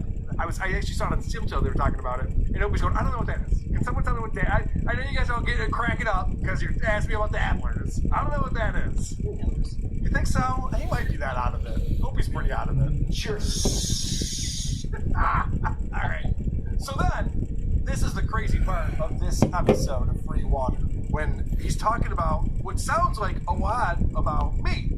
We've had Anthony on, we've had Gino on, we talk about Opie, we've had Shuli on. Like, all of these names he's throwing out there, I'm like, okay, you know. Yeah, but your name isn't Roy. I don't get it. Well, right. He didn't actually mention my nickname, my name as well. How did he come up with Roy? I don't know. It's pretty funny. Stupid. What did he call Dick again? What was his name for him? I forgot. Do you prefer Roy or Kevin? I like them both. I think they're both fun. I'm waiting for someone to start Roy from Where Are These Podcasts? That's the next show that's going to crop up. Anyway, so this was an interesting thing, is I finally realized, like, oh, he's talking about something totally different. I had no idea. Sure, I get only 1,200 downloads each. I mean, the one fucking guy was talking about starting at 6 o'clock in the morning. Why, dude? It's not radio at all anymore. He's talking about Steel Toe. He's talking about Aaron. So I messaged her, I'm like, dude, where is this coming from? Are you doing fucking bits about Patrick Michael now? And apparently, Patty's coming at Steel Toe proactively because I guess Cardiff told Aaron that Patty was talking about him. So Aaron was playing shit on his show this morning because this show came out yesterday. Followed this. This show came out yesterday. He's going, what an asshole. He started the show at 6 a.m. But he's not on the radio anymore. So why is he doing that? I mean, it's a valid question. I'm going to be honest with you. Oh, damn. This guy doesn't want to do a show at noon. Noon? Fuck off. How's that possible? So he's just totally bypassing you, and now he's going right to Steel Toe. It's bizarre. It is bizarre. I guess everything. I can't imagine what the YouTube algorithm is doing to this poor guy, just tormenting him. Every place he turns, he's like, no, these people are goofing on Centering John and get tons of views. Now these people are. And that guy got a fucking wrestling mask. He's got 20,000 people watching this shit. What the fuck? It's gotta be very disappointing for him. So because all of this is going on, it's all very confusing. At a certain point, he does lose the plot of what he's talking about. I feel like we live in a world where so many people cannot entertain themselves. They can pretend to entertain themselves, then they put the content up there on, you know, they record them entertaining themselves and say, hey everyone, look at me entertaining myself. Does this entertain you as well? And sometimes it doesn't work. Look at my podcast, right? Like sometimes it doesn't turn that corner that you hope it does. He seems like he thinks he's gonna make a point, he's hoping to make a point, and then it doesn't get there, and he's like, fuck, I didn't make the point I was hoping would come out of my mouth. I want to interview him about this question. Like, what did you think was going to happen? Right. And how did you think it was going to happen? Didn't he say he was going to have actual points today? He had some actual points to make. And then he goes, what's with these assholes who just, you know, they can't entertain themselves, so they're just entertaining themselves, and other people are entertained by that too? Like, what's that all about? What? He has points, he just doesn't have them written down. Yeah. Forgot about him. He's no Lorenzo Areola, that's for sure. That guy has some points to make. He's going to make them. He knows the deal. All right, this is the last clip I have from this episode of Free Water. Well, remember, guys, all of my enemies make enough money podcasting to pay their bills. So who's winning? Who's really winning? Rochester Gas and Electric. I'm just kidding. You guys are all beautiful souls. I wish you the best, but this is going to be the last episode ever of Free Water, and I hope I set it up nicely. There will never ever be a podcast about Casey Anthony through this podcast. That would be a fucked up way to end the entire thing. But yeah, this is it. Good luck. Find another fucking dummy to entertain the dummies. Right? What? I got real bummed for a second. He's like, all right, this is the last ever episode. He's like, nah, I'm not doing that. Yeah. That'd be crazy. He starts the show by saying, I wish more people would listen to the show. I wish I made more money on my Patreon. And then he goes, this is it. I'm done. It's very confused. Do you really believe he's done? No, not for a second. He loves it. He's been trying to get our attention again. He wants to get back in the fold. I'm getting it back in the fold. He wants to make a little more money, and you can't blame him. He still has 13 patrons. Double digits. Yeah. He'll be back with slightly more expensive water. You need to invite him on as a co-host. Yeah. He would never do it. I mean, Dick tried to book him years ago. That was the famous Noon. Get the fuck out. Get the fuck out of here. Roger. Sunday seems pretty reasonable to do a media appearance, but okay, you say so. All right, so I mentioned that there is a new YouTube channel, and it is at Great Job Show. It's called Great Job Awesome, and he has a video on here, very impressive. There are 4,700 views. This is not from anything that we did over here. Maybe someone else talked about it, I don't know, but it is about Brendan Schaub. So that might be, he might have discovered, a few years ago I discovered on YouTube, the algorithm loves Stuttering John. And Brendan Schaub's another one of these guys. The YouTube algorithm is just like, oh yeah, we'll put that front and center for everyone to see. So this is a legit video that's doing very well for him, and I thought I would show this. And because he's crying out for help growing the show, I wanted to let everyone know. At Great Job Show on YouTube. Let's all subscribe. He's got like 109 subscribers. I just signed up today. I don't know if he can block me. He probably will. Yeah. But yeah, here it is. You got a lot of shorts on here and a lot of video content. And this is a video, 4.7 thousand views, 2 weeks ago. Brendan Schaub Addiction, a comedy mystery from November 29th. You want to check this out, Brandon? It's got a lot of views there compared to the other ones, yeah. Well, yeah, the other ones don't have many views at all. That's why it's weird. It's almost like if you put Joe Rogan in the name title, we'll click on it. Yeah, like no one cares about Pete Davidson, Theo Vaughn, Chris D'Elia. Those are the other ones he's got on here. He's got some pretty good artwork going, too. Is that AI? Oh, it probably is. Yeah, good point. All right, let's watch this.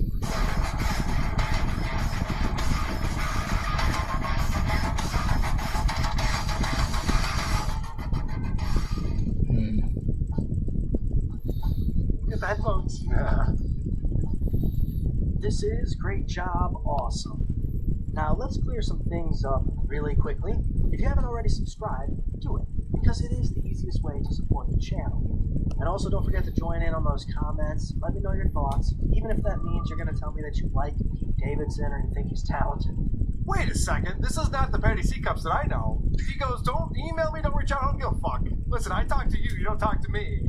And now he's going, subscribe to my channel, I want it to grow, let me know what you think, I don't care if it's good or bad, I just do how the people. Who is this guy? Eric Zane would never stand for this. Who the fuck is this guy? Huh, okay. I still want to hear from you. Before I go too far off track, guys, this is a Brendan Schaub mystery. It's a comedy mystery. And unlike the other channels covering similar content, I'm not going to show the actual clips. What kind of weird humble brag is that? Yeah. I'm not going to go the professional route. Oh, I think he explains himself here. Let's see why he's not showing the clips. Particular topic. Okay? But we are going to play them. We are going to play them. The audio might be adjusted a little bit. That's going to be okay. And you know why? I'm not going to get it. It's not going to get taken away. It's going to stay up on YouTube. That's the main reason for adjusting the audio to any degree. But I'm not chopping things up at all. Okay, so he's manipulating the audio so there isn't a copyright claim, is what I'm hearing there. Okay, I'll pretend that that's the reason why, not because you don't know how to record from Spotify. Because what's happening here is he's going to play from the Joe Rogan show, and Joe Rogan's only available on Spotify, which is a little bit of a pain in the ass, I'm not going to lie to you, when it comes to clipping things that are Spotify exclusives. Tommy, don't go. Don't you do it, Tommy. Anyways, the basis of this video is going to be to share some things that I don't think others have covered. Because maybe they also don't think it's that important, but guys, I do, and I know that you're going to listen, and you do as well. Don't say that. That's why you should also subscribe. But anyways, I don't think people have talked about this, but during a recent Joe Rogan episode with the guest Kurt Metzger, Joe revealed some things, and these things I've never heard, and believe me, I've heard almost all the other random things, and this is what Schaub actually meant when he said, you'd be surprised, because I can guarantee we are all going to be surprised to hear what Rogan says about Schaub. Now, it might not be news to you, but it was news to me, and maybe you guys have covered it somewhere else, you know, perhaps Reddit or something like this. So, I get this. I understand why you're setting up this way. How many times have you said something on your podcast, you're like, this is pretty crazy, isn't it? And then you get 1,000 people be like, everyone already knew that. Like, okay, sorry. So, of course, poor Patty Seacups is going, now, he says a thing, I didn't know about it, I don't think you did either, but maybe you did. I'm sorry if you did, just want to let you know, it's news to me. I think that's a funny way to set up a video. The first 2 minutes are just like a tutorial about how to listen to the show. Yeah, I know. It's only a 7-minute video. We're 2 minutes, 14 seconds in, and he's still talking about like, what you're going to hear and why you're going to hear it. And don't beat me up if you already knew about this. Anyway, the video is all about how, I guess, Brendan Schaub was addicted to painkillers, and Joe Rogan talks about before he even knew him, he was addicted to painkillers, which is odd because you fast forward to the show we did today, where he's high-fiving Chet Hanks for being a cokehead. He's like, yeah, it's fucking sweet, dude. Let's go. It's like, you would think you would have more sympathy for the guy, some empathy, if he went through a similar thing. But he's never done coke, as you said. He's never done coke. Just oxys. I mean, it's possible. It sounds about right. All right. So people should sign up for that. All right. I want to talk about the return of Stuttering John to social media. I was geeked because I still follow Stuttering John. He's not blocked me yet, so I get to see all his fantastic tweets. And he was gone for, a big chunk of late November, early December. But, man, he came back, and he came back in force. He did. So he saw Avatar 2, and he loved it. He thinks it brought a really powerful message to us. Yeah, it's about whales. It's about killing whales. Fucking those greedy assholes who just want to turn a profit. Capitalism is bad. I also want you to know that I'm mad at Republicans and Donald Trump did not pay taxes. Yes, there is a lot of talk about that on here. He retweeted someone talking about things Jesus was and things Jesus was not. So it's good to remind people about Jesus was a Mexican. Yeah. The photo of Jesus and what he actually was looks very Mexican to me. It could be. Yeah, that dude played bass for Metallica, I think. He still does. Pretty good. Yeah, it's my brother's house. He puts a lot of Christmas lights on. Look. Oh yeah, he's my brother Roy Clark Griswold's house, and his joke is the space station uses his house as a directional device. Pretty good. We laughed our asses off. Here's another funny one. He says, it was 9 degrees here in New York last night, not including the wind chill. I was shaking more than Donald Trump Jr. in withdrawal. That's because Donald Trump Jr. does coke. Yeah, I know. I know it. All right, this is great. He has the playbill to the Book of Mormon, and he says what a great show it was. But he has to point out the fact that he paid for his ticket because he writes in there worth every penny. Like, who writes that? That I spent on my own ticket in that show at Broadway. He brought a giant jar of pennies. Then he posts, so Julie's got a gig coming up, and someone put Julie's bio, the comedy club put Julie's bio on their website, so you can read it, and John writes, pot calling the kettle black?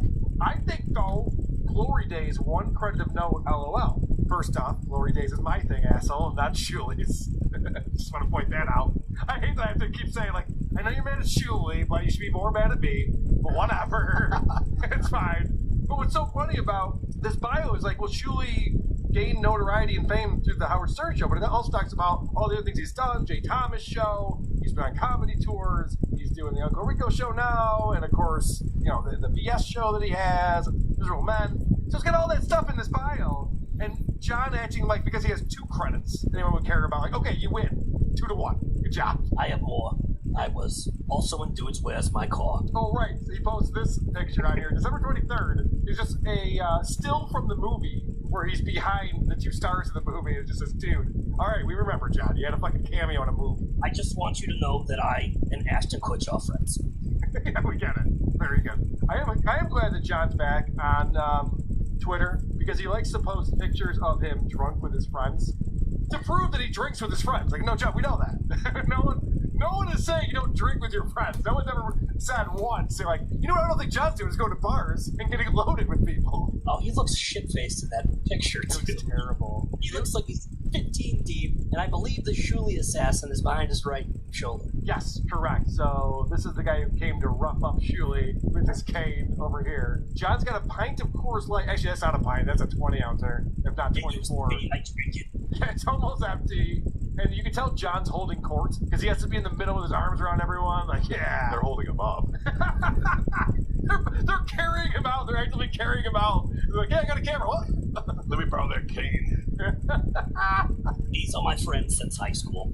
Yeah. Oh, I know. That's the other thing, too. He's so proud of himself. But this is good. This means that, if he's ramping up the Twitter activity, he's got to be getting ready for this January comeback, right?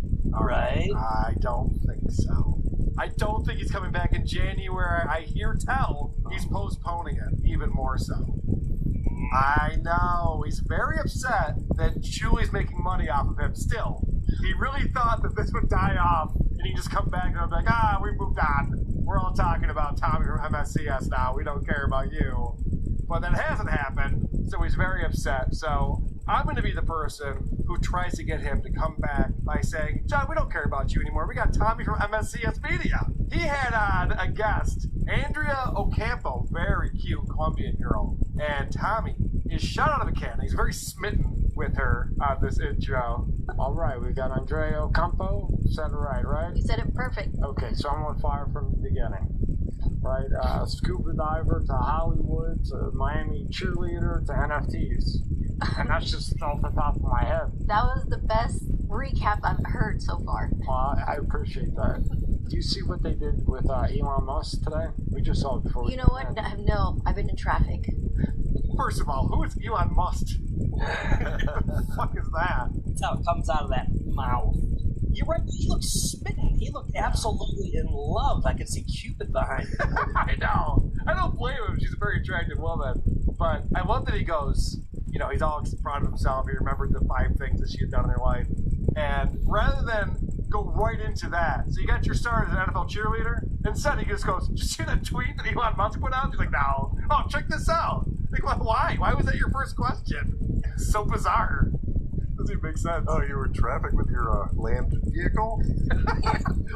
Okay, this is great because he's talking about Elon now, and this is a Freudian slip if I've ever heard of him. Listen closely. And I think Elon's planet originally was to buy it and then have Dorsey run it.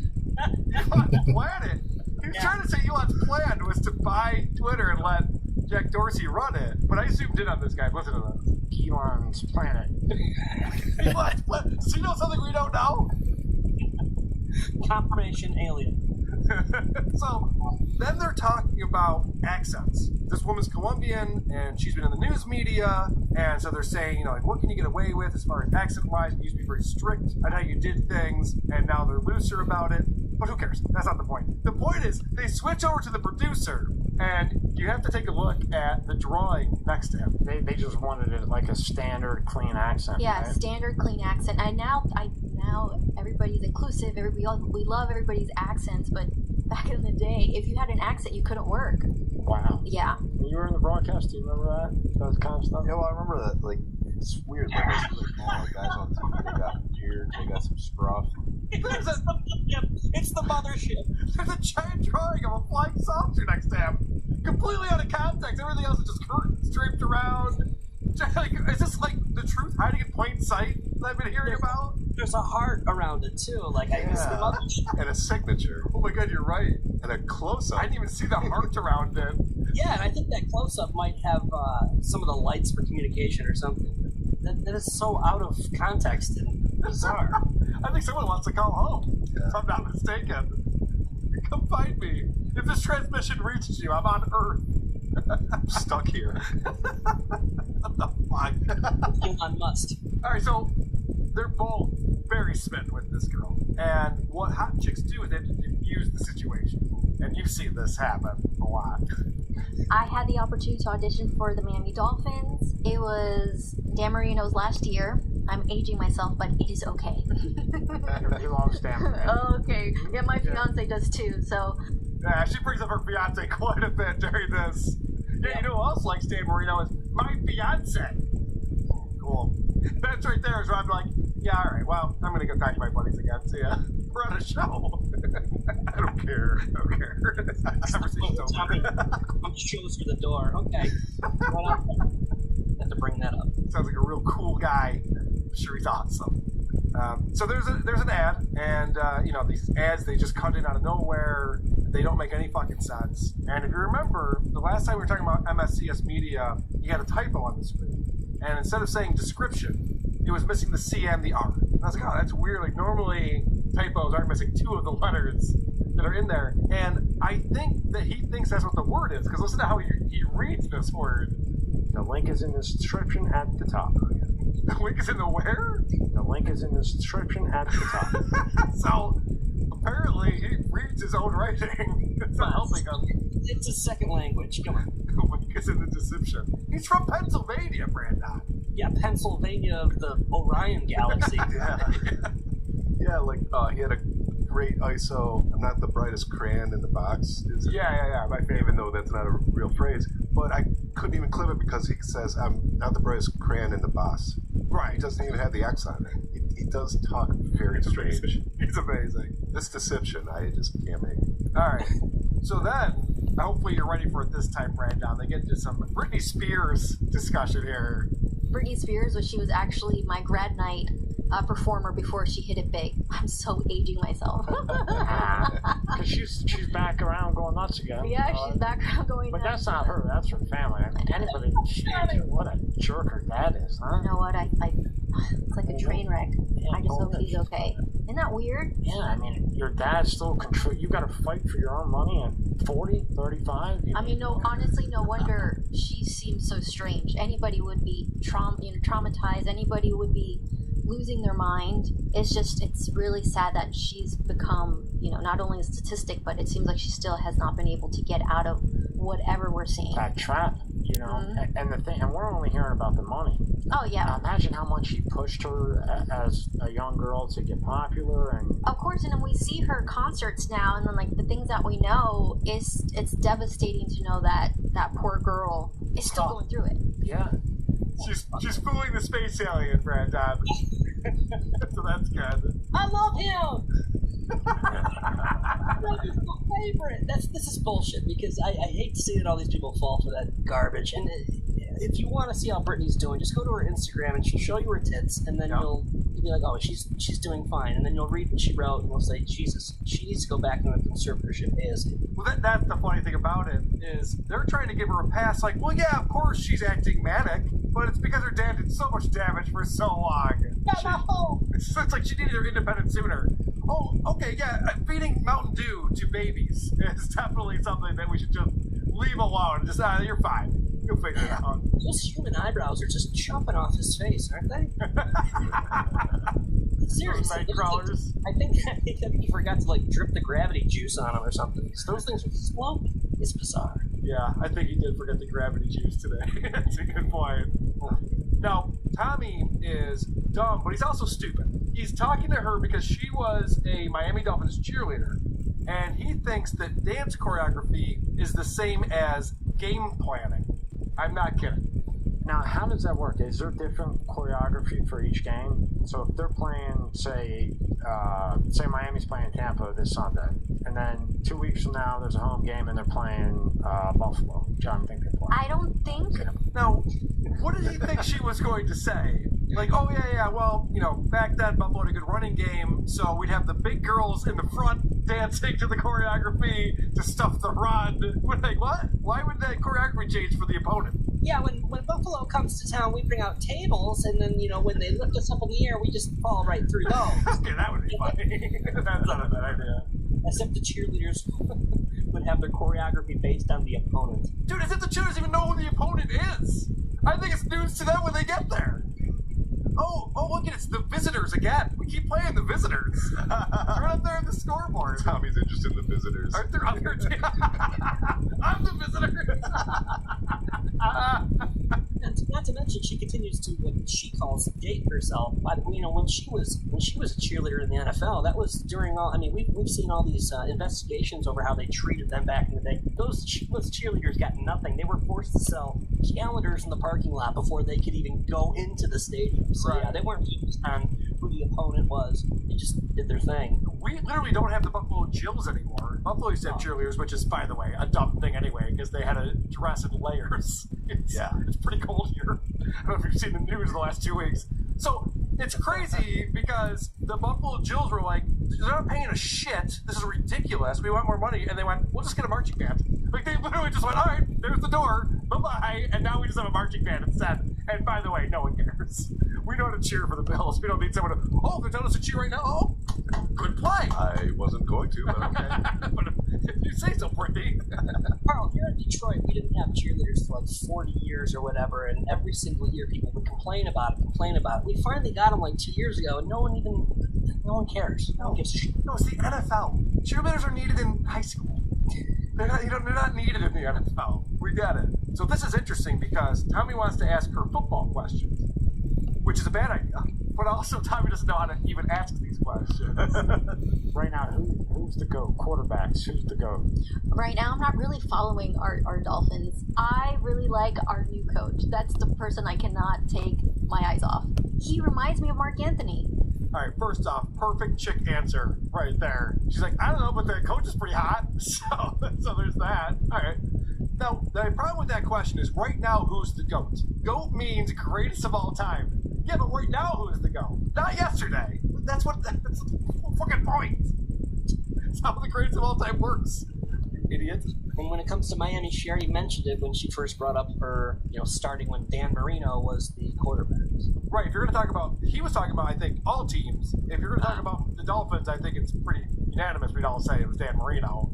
She might as well have just said, I think the Seahawks have the best colors. That's pretty much, she didn't answer that question at all. It wasn't even close to answering that horrible question. Tell us your favorite mascot. Move on. Now, it turns out, actually, Tommy's kind of done with the NFL, and he gives us the reason why he's kind of done with it, and our buddy Jay is not going to like this. I'll tell you that right now. I don't want to watch it. I had a tough time watching football after they did the name change and everything with the Washington Redskins and all that. I took it personally. I took it personally, and I think, I said this before, I think the Indians wanted it. They want to be part of the NFL.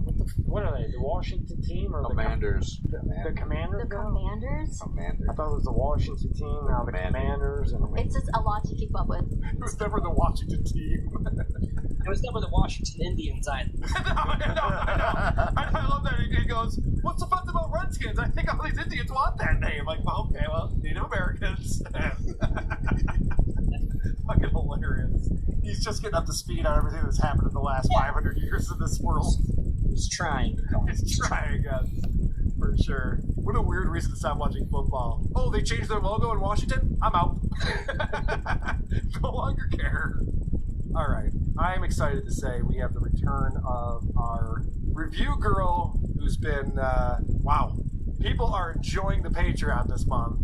It was a very Merry Christmas for everyone. Thanks to Hannah, who's back with us. Hi, Hannah. Yay! Brenda, can you afford the $5 a month yet? What's going on with you? Oh, I was trying to steal it from my boss, but since he hasn't given me the password yet, I think I might, because I really want to start listening to the audiobook of Stuttering John. So I'm gonna join. That's one reason to join. The other reason is Hannah. Hannah, congratulations on all your success. Thanks. Made a lot of new friends and a lot of fans. I didn't look until today, so I... Oh, I saw you on there commenting to people. I'm like, oh, don't do that. You like argue with people. No, that is me. Like, we know. It's fine. But no, overall, I would say that the response has been overwhelmingly positive, wouldn't you say? Yeah, I think so. Producer Chris? Correct. All right. Producer Chris agrees. All right, we have a new game here that we've been playing that Cardiff has put together for us. I think you're going to enjoy this. It is To Catch an Alien. It's the game that's sweeping the nation. Chili will be playing it soon, I'm sure. I'm just kidding. I like Chili. Let's get to it, shall we? It's time for everyone's new favorite game show. Like the banner. To Catch an Alien.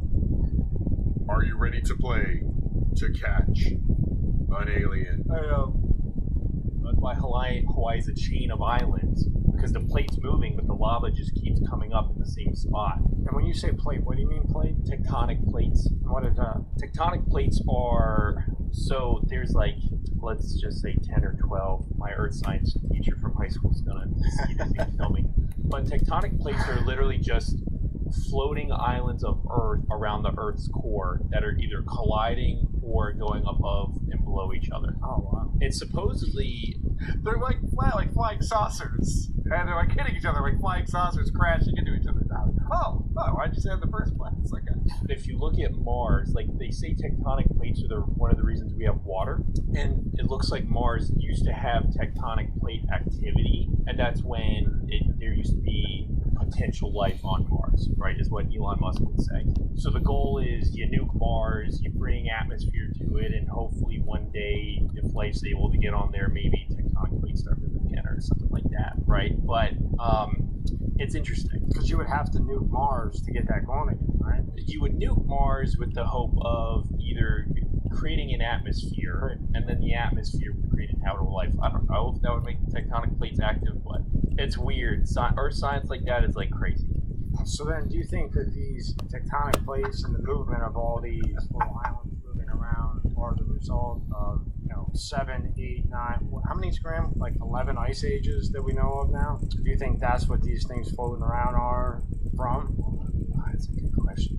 I don't know, because I'm actually I'm a creationist. I believe God created the Earth, but I also am not tied to the 6,000 years, so it could have been however long.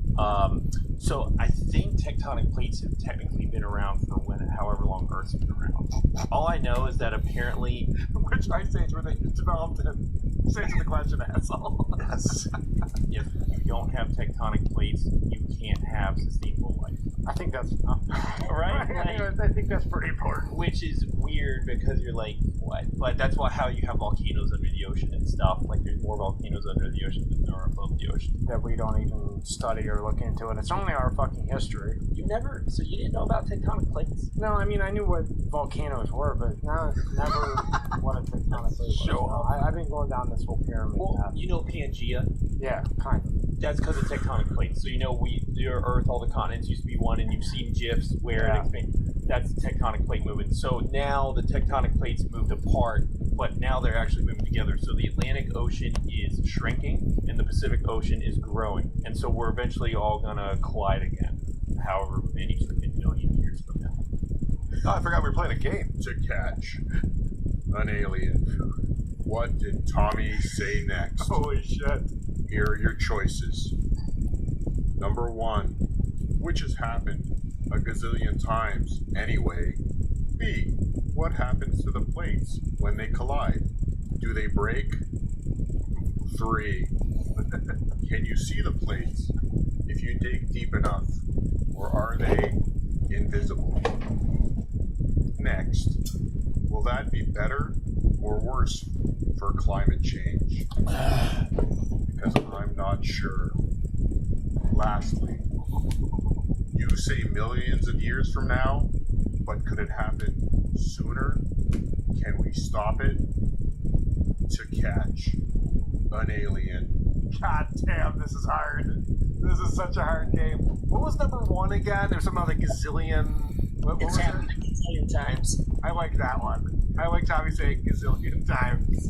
So I'm going with that. Brandon, what do you think? I was going to go with 1, but for the sake of not letting Cardiff win, I'm going to pick a different one because of that. And I'm going to go ahead and say that he wants that number 4, better or worse for climate change. Yeah, that one's funny too. That could definitely be the case. Hannah, what say you? I'm between A and E, but I'm going to go with the last one. Okay. What was the last one again? I think it was. Oh, right, yeah. You say millions of years, but could happen sooner. Okay. It does, they all sound plausible. Except for 2. Yeah. They all sound plausible to me. But the one that caught my attention was also number 4. Is it better or worse? Yeah, I know. That one sounded good to me too. Okay, let's figure it out. But now they're actually moving together. So the Atlantic Ocean is shrinking, and the Pacific Ocean is growing. And so we're eventually all gonna collide again, however many freaking million years from now. Which has happened a gazillion times. Exactly. And I want to get your opinion because you're not into this particularly, but what do you think it is? We tried to come up with a reason why. With all these shootings, like the other day, Walmart, a book had a shooting at Walmart. They don't even know who the guy is. What do you think's causing all this to start? Why are we seeing so many more now than before and all that? Holy shit. To catch an alien. Does that mean I won? Yeah. Yay! Yeah. Congratulations. Brandon wanted to pick it. I did, but where do we segue from tectonic plates into Shootings at Walmart? I think you got overwhelmed. I think you went, oh shit, this is not going well for me. Let's talk about something else. They're on to me. Holy shit, Cardiff, this is a great find, my friend. He said tectonic plates so many times. Yeah. Just again and again. I don't think he's even an expert on the subject, if I had to guess. That's all for this week. Come back next week to find out if you have the brain power to catch an alien. Carl does. Brought to you by patreon.com/Cardiff Electric and the Cardiff Electric YouTube. Subscribe today. Also, WATPlive.com. Tickets are still available for DabbleCon, but definitely go across the street in the parking lot. Just not John Con. Fucking potato. He's got a charm. He's got a charm about him, that's for sure. Wow, what have we done today? We've done it all. We talked about the fighter and the kid with Chet Hanks, a very down-to-earth, grounded guy. Dick Masterson called me out for calling him out. Chad Zumach's show was canceled. It's too bad. Tom Myers fucking got me good. Oh, yeah. Damn. Took a beating this week. He's the king. Brand new free water. Patty Seacups wants our attention, but he's going about it the wrong way. But I guess it worked. What can I say? I do want to check out more of his channel. Great Job Awesome, which is at Great Job Show for whatever reason, just to make it confusing and more difficult. Considering John's back on Twitter, tweeting about Trump and drinking. Tommy is still trying to make sense of this whole Earth thing. That crash landing was the worst thing that ever happened to him. He doesn't know what to do. So you know what that means? It's time for everyone's favorite part of the show.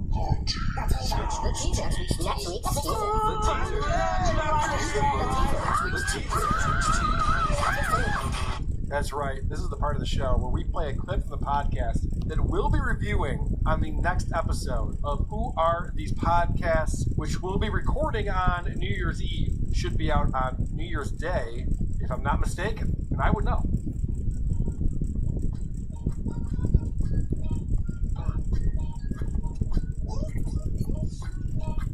But I don't know that the things that make sense to me and you always really make sense to like the general public. I feel like we have kind of a different wavelength that we stay on.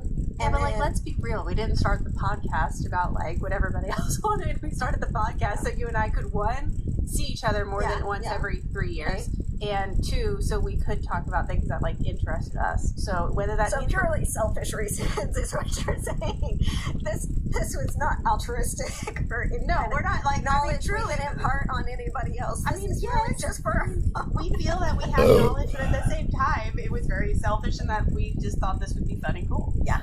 So that it's okay to be that kind of selfish. It's not like we're being an ugly kind of selfish. All right, this is a show that came in from Man Brain Dave, 2 broker girls. They have 4 subscribers on YouTube. Watch out, making waves. So that'll be the main subject matter of the next Who Are These Podcasts. Brandon, thank you so much, buddy, on your vacation for coming on the show and joining us. I much appreciate it. Oh, thank you for having me. I've been a big fan for a couple of years. We appreciate the contributions to the Drew and Mike Show every other week. You guys want to check out Carl on the Drew and Mike Show. Or check out Brandon on the Drew and Mike Show. He's the producer of the show and the guy who plays all those fun drops that everybody loves and no one complains about, including my brother. My face. Yeah, it's always fun. Where can people find the Drew and Mike Show? Pretty much anywhere that podcast can be found. You can just Google it; it'll be there. And like I said, Carl's every other week, and we appreciate you coming on and doing a segment every now and then. I thought you would know the URL to your website. You just Google it. DrewandMikePodcast.com, probably. There it is. All right, very good. Brandon, this has been an absolute pleasure having you on. You've been fantastic. Thank you for joining us today. This poor guy, he moved recently. He's got a newborn. And I asked him to come on the show. He doesn't have the equipment at his house. He had to set all of this up. He obviously doesn't have a light in the room, he said. He had to set all of this up in order to be a part of this. And it doesn't go unnoticed. Nope, it's not a problem whatsoever. Please join us again next time. It might be the episode where we find out what's wrong. Who are these podcasts? Sleep well, everybody. Party in the mosh pits of morning radio. Okay. Great show. Good job, everybody. Great job, everyone. Great job, everyone. Hannah, it's been a minute. I know. Do you have some new reviews that you can read for us? I'll be honest with you, I'm on the tail end of the flu, which is why I sound Husey adjacent from when he was sick last. But so I'm not called up to know if Cardiff read this one or not. Wait, time out. What? I'm sorry that you have the flu. That sucks. It's okay. What does it have to do with not hearing? What does it have to do with not listening to one of these podcasts? I've never been sick and been like, I can't watch TV, I can't listen to podcasts, I can't get any of this stuff done. I've been sick in bed. What the fuck? I did. Just throw my phone aside. Yeah. Either way, this one I think deserves to be be read twice. All right, thank you for deflecting that, just pushing through it. That's how I can kind of get through. Smart. All right. Ear HIV. Does that sound familiar? No, it doesn't. Okay, perfect. This is Ear HIV by Get Sick and Die. Dunning-Kruger, Efsler, Carl, amongst other equally talented podcasters. Equally talented podcast. That's weird. It's a weird way of putting it. I'm gonna guess that's a 5-star. It is. It's very good. Thank you. It's not full-blown 8s, so there's that. That's good news. Any other reviews, or is that all we got today? That's all. Wow, fantastic job, Hannah. I don't want to rush you back into form, so I'm glad that you get it easy. Get confident, stupid. It's good to see you again. It's been too long. Where's Vic? Have you heard from her? I have. I actually, this is going to sound like a lie, I message with Vic all the time. They've been working her a lot, and she's also doing roast battles. She's developing like a life or something. It's annoying. Yeah, thank God producer Chris doesn't do shit like that. I know. Can you imagine? You play Face of My Band, you produce my podcast, and that's it. Nothing else. Yes, sir. Can I have food tonight? No. You played a drop that was on top of someone talking. You'll learn. All right, let's hit these voicemails real quick, because everyone has shit to do. We go to a hockey game tonight. It starts off with a economics expert calling into the show. Carl, Joe's been fire, man. Fire. Boy, you locked out on the left coast. Quick heads up, thought you might be interested in this. Did write for Economics Journal out here, and we're doing a study, writing a paper on the total market potential in 5 years of the whole Dabbler's universe, so to speak. We look at it in 5 years, somewhere between 120 million to 135 million. With the number of shows out, all that, that's somewhere in that range. Couple of variables. We think Cardiff Electric has a shot to be network late night host, got that it factor at some of the variants, and then on the festival type events, you got 2 so far. DabbleCon versus StutJohnCon. We think StutJohnCon wins that one because the girls go.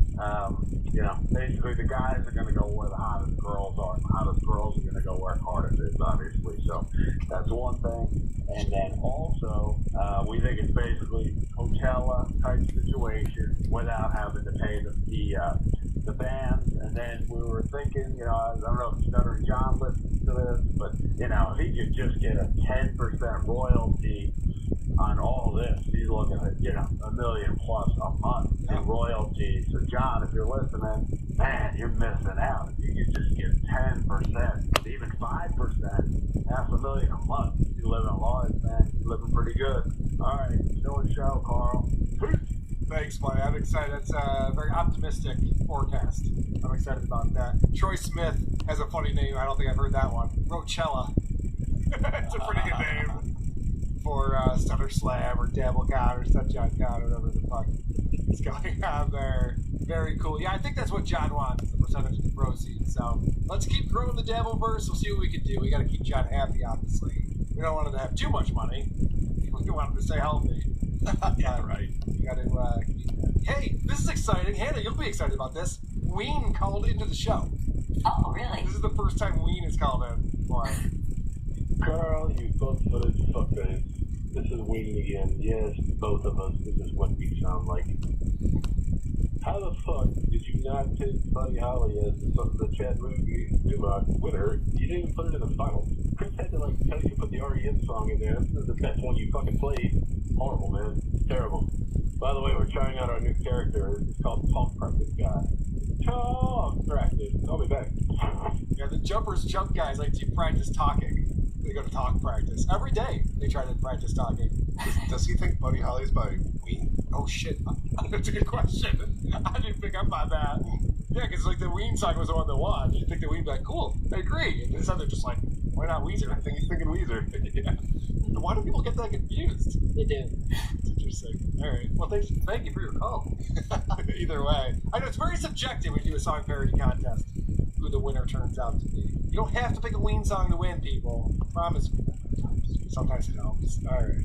We talked about Mike Tyson on the show last time. Hey, Nate from Flint, Michigan. Mike Tyson podcast might be the worst of the year, but Mike Tyson Mysteries is the best Adult Swim show this side of Rick and Morty and Venture Brothers. Check it out, bro. Yeah, I have to agree. That's a great show. I did enjoy that one. It is. Norm Macdonald has a role in there too, so it's fantastic. Yeah. Is he a bird on there or something? Yeah, he's the pigeon. All right. So Hannah, I posted a very well photographed shot of your soapy ass, and I put a little caption to it. Someone is not happy. It's a pretty interesting dig you got there, saying that Hannah's got to clean up unlike the rest of us, coming from a man who doesn't wash his hands after he takes a piss. You cunt. All right. Just trying to come up with something witty to say. I don't know. You know, I do practice good hygiene. I know that all the people think that I'm just this gross guy, but after I masturbate, I always wash my hands. So everyone's very excited about that news. I didn't even know there was soap on Hannah's ass. I just stopped the show to distract right there. Oh, nice. Hannah's ass. Hey guys, be masturbating. Like, oh, I took the wrong turn right there. We're not listening to the Waze app on that one. All right, let's. Drunk guy calling to the show. That sounds fun. Hey, Carl, it's me. This is how I talk when I'm drunk. Is it just me, or did the radio interviewer of Stud Joe sound a lot like Jamarmalade? Fuck. I'm so drunk. Never mind. Goodbye. All right, goodbye. I don't know. All right, here's a caller who's the first time, long time. Remember that phrase, Brandon? Sure do. Always good to know that. Hey, Carl. This is DJ. First time, long time. So I just listened to the Jumpers Jump episode, and I feel called out. Those folks are in my age group, and it took me off. I work at a lot of guys who talk and think the same way as them, so I pulled the fuck out of them for it. Like, you're not profound to listen to episodes of Joe Rogan or Jordan Peterson talking about how society is corrupt and we need to go back to our roots. Fuck them and fuck you.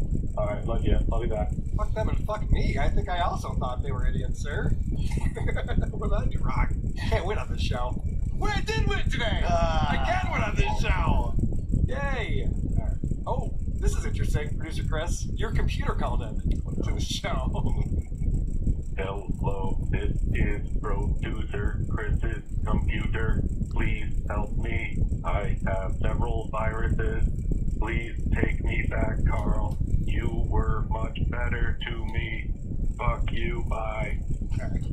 It's not like I originally owned the computer, I just borrowed it for a live show. Oh boy, I played you that clip of Dick Masterson destroying me, as this voicemail points out. Oh my, Carl, you fucked up. I know I'm probably a couple days late, so I'll have to hopefully hear this when you play the next midweek episode, but that bit on Biggest Problem, oh my fucking god. I mean, don't get me wrong, you nail everyone. You're the king. You really are. You and Chris, you guys just destroy everyone. You've been around doing this shit a little longer than most people, but Dick has fucking destroyed you. Fuck Vito, he didn't do shit about it, so don't worry about Vito, but Dick got you fucking bad, man. That was if you didn't die laughing over that, and I know you did, that is the best bit I've probably seen all year. That shit was killing me. His smile talking, oh my god. Oh, you're fucking dumb. Alright, I agree. I was showing it to everyone I know. I thought that was hilarious as well. Got me good. Anxious Andy called it. He ran into someone that we might know out in Florida. Hey Carl, Anxious Andy, I don't know what to do. I ran over this guy, and he keeps telling me I need to go to this Walmart in Tampa. I don't know. He keeps asking for my fucking credit card. Just come back here with my wallet, you asshole! What the fuck is wrong with you? I'll fucking kill you! Oh shit. You know, Carl, I'll have to call you back. Sorry. You'll be able to catch up to him. He's not that good a shape. He'll be fine, sir. Alright, WATPlive.com for tickets. Hannah, thank you so much for coming on, even though you're not feeling well. I appreciate it. Thanks. It was great to see you again front this time. Brandon, again, a pleasure speaking with you, my friend. Nope, it's a pleasure on my end. I've been to 2 live shows and an Isotopes show, so I'm a fan. I appreciate it. That's true. Of the Drew and Mike show, Brandon's the one who made his way down to the Isotope show, which I have to give him a lot of credit for. No, I had a great time. It was awesome. Thank you for that. And you weren't just at 2 of our shows, you were starring on the Sold Out Show in Detroit. One of them I hung out in the parking lot with Eric Zane, the other one I actually got on stage. Yeah, exactly. And Hannah's going to be at the show on February 4th in Rochester. Yes. You're going to read some reviews for us. Yeah, I will. I'm looking forward to it. How are you in front of crowds? You get nervous? Honestly, I'm less nervous in front of crowds than I am in this format. I think this is my most awkward format. Okay. So. I'll be the judge of that. We shall see. Okay, folks. Guess what? The episode's over. Great episode. That was really great. Don't fuck yourself. Have a good week. I gotta go. Goodbye. Goodbye. Thank you, Vic's Japanese stepfather. I'm hosting legit cockpits, and I'm talented as fuck. Yeah.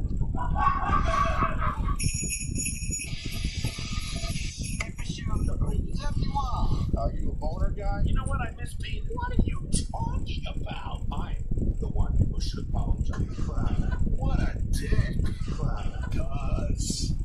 Cuz-a-roo. Slap-a-rooney. It's showtime.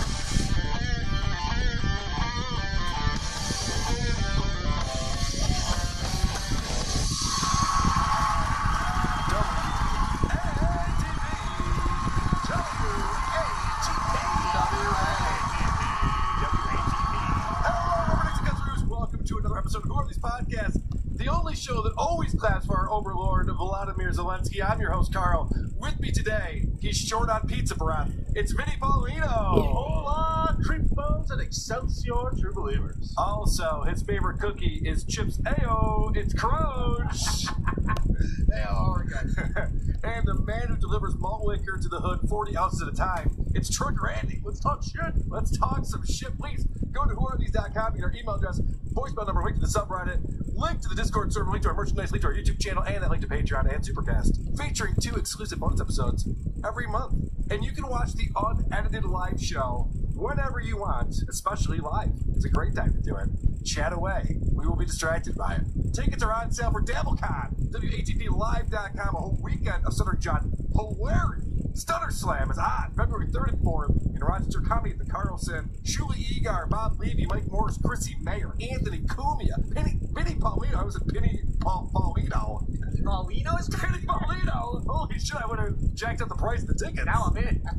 That guy's always upstaging me. Trucker Andy, Jenny Jingles, Croge, Hannah, the review girl, is confirmed.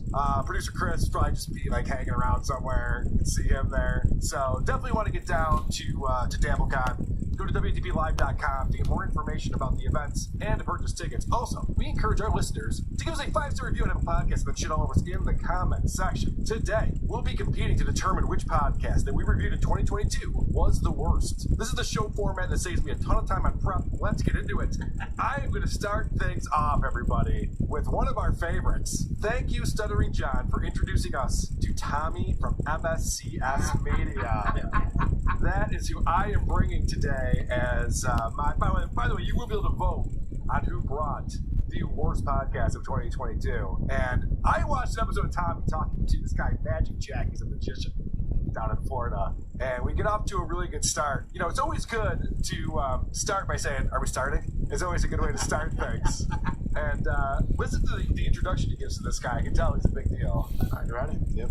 All right, we got Magic Jack. Thank you for coming in. 200 Google reviews. You've worked with American Express, Lionsgate, all kinds of big companies. Man, thank you very much for coming in. Dude, I can't thank you enough for having me. Thank you very much. I'm super excited for this. This isn't Joe Rogan. I know it looks like Joe Rogan, but it's not. You're way too excited to be on Tommy's show. That's Patrick Michael's long-lost dad. Dude, it might be. Look at that facial hair. That's enraging. Wow. It's like it's scribbled on with a Sharpie. Yeah. It's not done yet. I had to rush out the door. To be fair, that is a custom beard for Tommy's Home Planet. Oh, right, yes. And they also sit down upside down. I believe. The other thing they do, well, Morgan Vinny fucking references. How old am I? What's going on right now? The 200 Google reviews I would leave out. Wow. Right? That was a leading statement. Yeah, 200 Google reviews. Like, oh, okay, well, that's neat, I suppose. I wonder what guys like this think, because he's excited to be on the show. When there's 400,000 views on a video and you get no bump whatsoever, that's got to be odd, right? You got to think like, did I just do a bad job? Was I not compelling enough? Maybe I'm the problem. All right, so we start off the interview, and Tommy's obviously done some sort of pre-interview with him, and you don't want to show that you've done a pre-interview and show that you already know the answer to questions, because then it just seems like an awkward conversation that you're having. So what happened when you were 7? They got you into magic. Do we have enough time? Holy. Now, a better question would have been, when did you first get into magic? Yeah.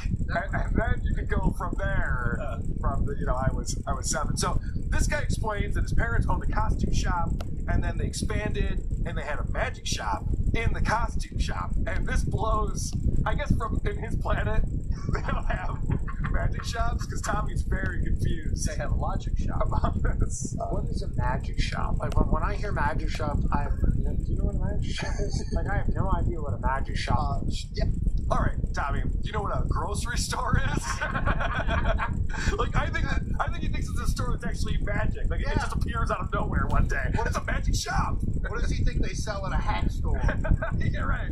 What is a Lids? What is that? They get shoes there? How does that work?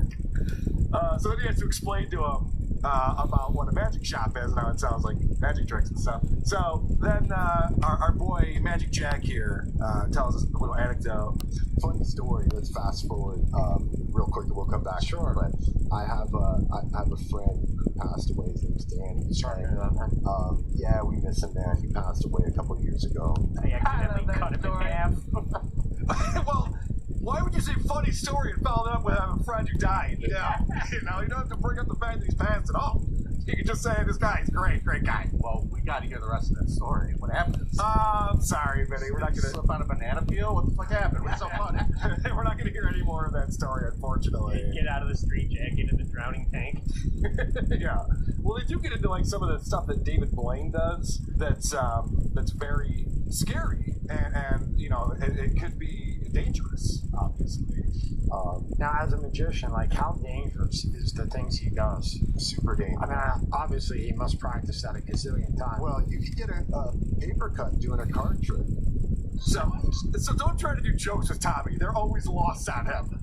He's trying to be like, yeah, I mean, I do dangerous stuff too, my card tricks. And I was like, is that dangerous? Did Tommy always slur this much? No, it's not going well for him, I don't think. Did he catch alcoholism from Stuttering John? It can happen. Yeah. Contagious as COVID, I think. He gets cheek implants or weakening. I looked at him and like he brought up David Blaine. I'm like, this could be David Blaine. Just rip off prosthetics and be like, gotcha. Right. That would be awesome. All right. So this is talking about. So David Blaine has this trick where he catches a bullet, and Tommy's very impressed with this. In the bullet catch, Yeah. So is that real? Yes. Yeah, caught a bullet. He literally caught a bullet, and Penn and Teller do that too. They do a double. How do you catch a bullet? There's a trick. Wow. How do you catch a bullet? Now, when Keep asking questions. If I told you anybody could do it. When my grandfather pulled a quarter out of my ear, was that real? How did that get in my head? All right, so this is an interesting thing. Tommy has been in this country long enough to know that Jewish people have a lot of money, which I find odd. This was more like getting booked for parties, events, bar mitzvahs, kids parties. You love the bar mitzvahs. Oh yeah, Okay. Oy vey. Whoa. So anti-Semitism is alive and well on Mars, I see. Yeah, right. Wow. The word has gotten out even across the galaxy, apparently. All right, this is a fun joke. I think that, Vinny, you're going to appreciate this one. What's the difference between a large pizza and a professional magician? A large pizza could feed a family of 4. And so Tommy goes, oh shit. Holy shit. Yeah. He's like, is that the only difference? Holy shit. That's deep, man. I would not have known that. Wow. That's interesting. Okay, so now this is a longer clip, but Magic Jack is talking about getting booked for a trade show. Now we've all been to trade shows. There's booths set up. There's products that they want to show people, and his job is to bring people in with magic tricks. Like, oh, look at this guy over here. Let's go over there and look at it, and they try to sell you shit or whatever. So Tommy, because he's always trying to relate to his guests, has to say, oh, I know what that is. And then he goes on to explain a conference, which is not a trade show per se. It's all very confusing. And then we also have, you know, when you go to these trade shows, you have all types of giveaways, like little stress balls or a pen. Can you explain what a trade show is? So a trade show is like a convention.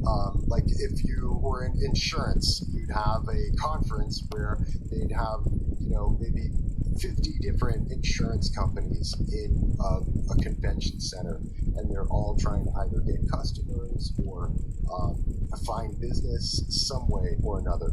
Or right, so it's like an event, like our buddy Chris, I can never say his last name, very good friend of mine, like Podfest. He'll run out like Hilton and all the conference, and each room has, you know, speakers and everything else, and then he'll have, you know, like a magician come in, you know, just to make it different. And then we'll have a room with the magician, and on the screen the magician's coming in at 1 o'clock, Magic Jack, you know, 2 o'clock is this speaker from, you know, Shure Microphones, at 4 o'clock these arm bars, I forget the name of them, Ultima or whatever, you know, they're going to talk at 4, like something like that, right? Yeah, so that too, but also like a trade show with the aisles and booths. What happens at 5 o'clock? You could have like I'm thinking of the last one that I did was a medical supply. It was like a card show, maybe. Yeah, or like, yeah, if you're on the old school back in the day, like baseball cards, like you have different vendors. Right, Tommy, he's like, see, I'm conversing with humans right now in their language. I'm totally getting away with it. No one's wise to me over here. He's gonna be a fucking hero when he lands back home. Yeah. This guy's had some improv classes because he yes-ands like a motherfucker. He's incredible. In times you don't need to. Tommy says the dumbest shit ever. He's like, well, yes, but also the other thing that is actually really happening. Really fucking good, man. All right, so I love it when Tommy like goes, oh, I know all about that, and then goes on to explain in detail the wrong thing. Yeah. And the guy just has to be polite, just be like, well, yeah, I've been to that too. That's also a thing. I agree with you on that. All right, so apparently Magic Jack got booked to do the Super Bowl. Now, he wasn't like the halftime show. It was just like a VIP event before the Super Bowl that he performed at. But Tommy is so excited about this that he even has to interrupt him because he's so excited about it. So you gotta take us through the all day. Okay. And then we'll go to the rest. Yeah. No, we gotta go back to when I was 12. Well, now you got us on football and Super Bowl, so now we gotta talk. I'm a big football fan too. How'd you get the gig from A to Z, and just take me through it all. So I literally got contacted by the company that works with the NFL, and so I got contacted by them. This is maybe, I want to say, Sorry, just for people watching. They just contacted you directly, or you networked to them, or they just contacted them? Congratulations. Yes, thank you, man. Congratulations, bro. Do they have a number? Yeah. Do they need a shitty podcaster at the next Super Bowl? There's a Harrison Young level interview question. Yes. I actually had a note on here, Andy. I want Harrison Young to interview Tommy from MSC. Oh, yeah. That would be a vortex. The internet would stop existing after that happened. When you do Harrison's show, I think when he asks you a question, you should just pick up a stopwatch and just click it and watch him and wait. That's a good idea. Just for fun. Yeah. Maybe an egg timer. All right, Harrison, ask me that question. Fucking hourglass. Yeah.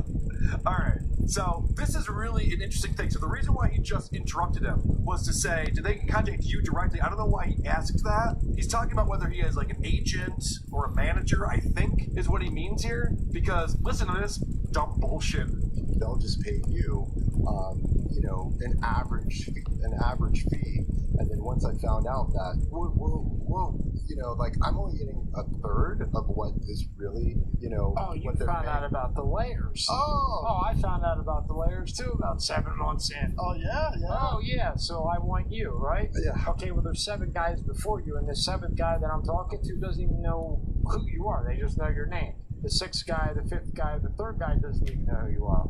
The 2nd guy knows your agent. Finally, that agent gets wind and actually talks to you, and then that person relays to the other 6 back to me. And by the time it gets to me, it goes from say $300 to $1,000 because each one along the way are taking a piece. For sure. And that's exact. Sometimes, and I didn't realize we call them layers, but yeah. We don't. It's called middleman. He's describing middleman. He goes, that's the layers. I know all about that. It sounds like he fell for a pyramid scheme. That's the way he was describing it, yeah. What he's describing isn't how gigs are booked. No. It's how you fall for shit when you get a letter in the mail and you put in a check for $100. Yes.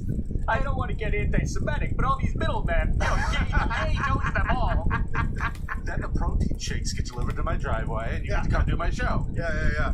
So it's, again, he's just like Tommy Wiseau from The Room. He wrote an entire movie about a guy's fiance cheating on him with his best friend and never used the word fiance. Like, he didn't know that word. Like, this guy doesn't know middleman. So it's just like, yeah, there's like layers, right? And you have to talk to his agent? That's just a layer. I was like, well, no, that's how that usually works. You have to book it through the agent. She's fascinated by that, though. Sounds like you're an expert, Carl. So this guy's trying to tell about the Super Bowl audition that he had to do, but he's having a hard time getting into it. All right, back to the Super Bowl, because I don't know who's listening to this. They're going to be like, man, this guy's all over the place.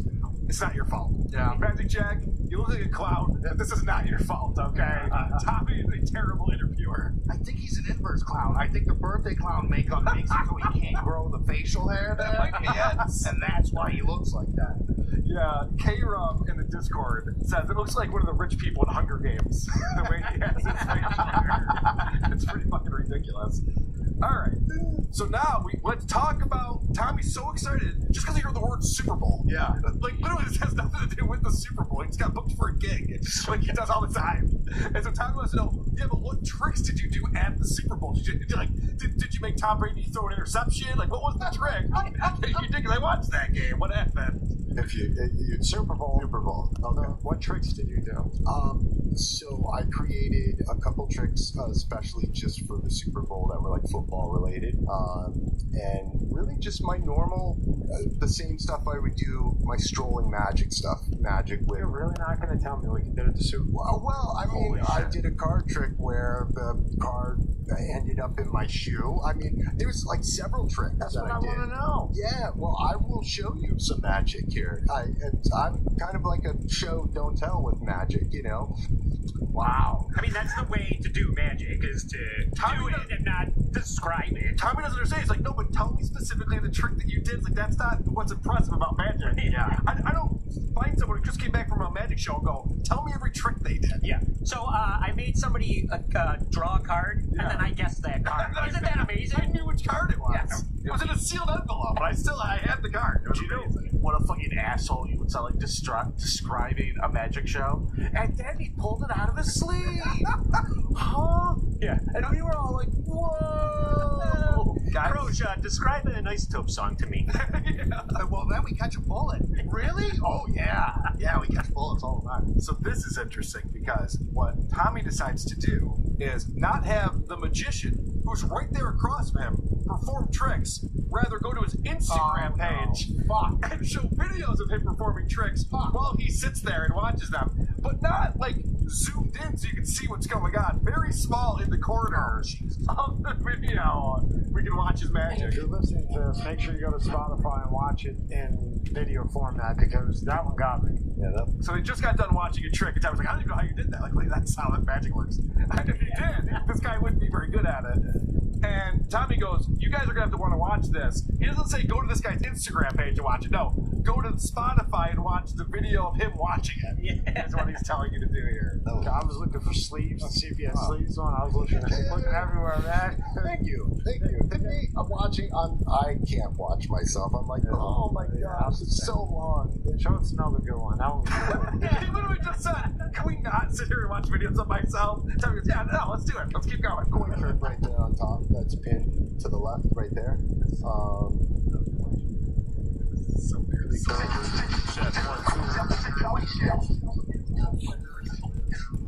Three coins. Here's one, you squeeze it. I'll narrate. Poof, it's gone.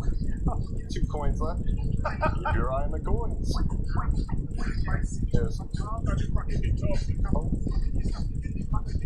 Oh, why are the fucking eyebrows? Hey, watch the last Not one. as. Watch the last one. Here. Oh, whoa. Yeah. What? That is one. That's Cashmere. Cashmere. Tommy doesn't get it. Oh my god. Those of you who are listening, he literally just made 3 disappear, and I looked hard, and not that I'm the brightest crayon in the box. He's not the brightest crayon in the box. I've never heard that one before. That's pretty fun. He's got the same expression on his face like a baby when you play peekaboo, and then you reappear, and they're like, "Whoa!" That's what he looks like watching this card trick in 1/8 of 1/8 of 1/8 of the screen area of this video. He's like, you know what I liked about that trick is I couldn't figure out how you did it. Yeah, that's what people like about magic tricks, specifically. All right, so now finally we do perform a trick live in studio. Now I'm pretty sure Tommy doesn't know what the trick is or why it's impressive because he starts like moving on before he gets to like the big reveal part, which is hilarious. Inside here, I have some coasters. I have a wine coaster. All right, for those of you who cannot see what I'm doing right now, we have a wine coaster. We have a beer coaster. All right, and we have a whiskey coaster. All right, in a second, I'm going to ask you to choose one of these. But I'm so confident I know exactly which one you're going to choose. I usually get smells breath. I'm going to wager $20. This $20 right here. So for those of you who can't see, yeah, I have $20 right here. All right. So I'm going to leave it right there. All right. And just to let people know, we've never met before, correct? Correct. You act like that's a good thing, dude. I happen to be a nice guy. No, all I'm right? saying that. No, I'm joking. I'll write down what I think. I'll write down what I think. Well, here's the deal. Here's the deal. So, I'm going to ask you to choose one of these. It could be whiskey, it could be beer, it could be wine. You could either do 2 things. You could pick the drink you normally drink, or you could try to dip and dive and choose one you don't drink. All right. I'm so confident, based on my psychic abilities. I'm not a psychic. I just think of what a mind reader may do and then do it. I'm gonna bet this $20 right here. Okay. Get it! So on the count of 3, I'm gonna snap my fingers. Just name one. Could be whiskey, beer, wine. But let me tell you, nobody picks beer. Okay. I don't want to influence your choice either by saying nobody picks beer. But you know what? Just the Tom Myers of magic. I knew it. That's what I would have done. I'm so sorry, dude. You didn't win the money today. But thanks for playing. I knew you were going to pick the beer. I knew you were going to pick the beer. That's why I don't know if you can see this. I'm going to turn it over. It says on the back, I knew you would pick the beer. It says that. Here, let's show everybody. It says, I knew you would pick the beer. That's right. Now, I didn't look down at that. I didn't look down. I mean, once I looked down, but I looked down on all 3 of them. That's pretty good. But I printed that. But I know what you're thinking. You're probably thinking on the back of the whiskey and the wine. Well, this gives me a headache. This, I'm sitting for a week. This is okay. Okay. Well, I knew because that is the only one that says I knew you would pick the beer, and that is the only one. That is pretty. That's the fucking magic trick, Tommy. Oh my God. He's going through like, well, there's some whiskeys I enjoy, but not all of them. I'm more of a bourbon guy, and I am a Scotch guy. It's like, no, that's not the point, Tommy. That's not the point. Let him fucking finish the trick. And then after this, Tommy goes, all right, do that again to Brian. Brian, get in here. And he's like, well, no, I can't do it again. It's a one-time trick that I do. It's so fucking stupid. He's like, I can do a different trick if you'd like that. Not impressed. I mean, I'm watching the producer Chris make a bottle of wine disappear like every Oh, I see what you did there. Fuck you! All right. So, Mike, this is all I can do to defend myself. That was my presentation. We'll have voting up to vote on who brought the worst. But MSCS Tommy, I could do 3 shows on just this one episode. There's so much. Certainly sucks. There's so much going on here. He's not the brightest crayon in the box. That's true. This is what I'm thinking here. Okay, I want to do a Cringe of the week. Cringe of the week. This is Cringe of the Year coming in from our friends in Canada. A couple of stroke victims are going to talk to the children. Well, kids, I'm just doing my yearly call to the North Pole for Santa's holiday health check.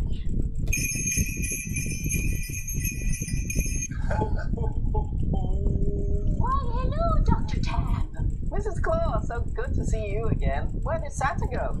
Oh, Santa was late for snow yoga with the elves and reindeer. He says it's great cross-training for sleigh driving. Sounds fun. Are you all set for the holiday season?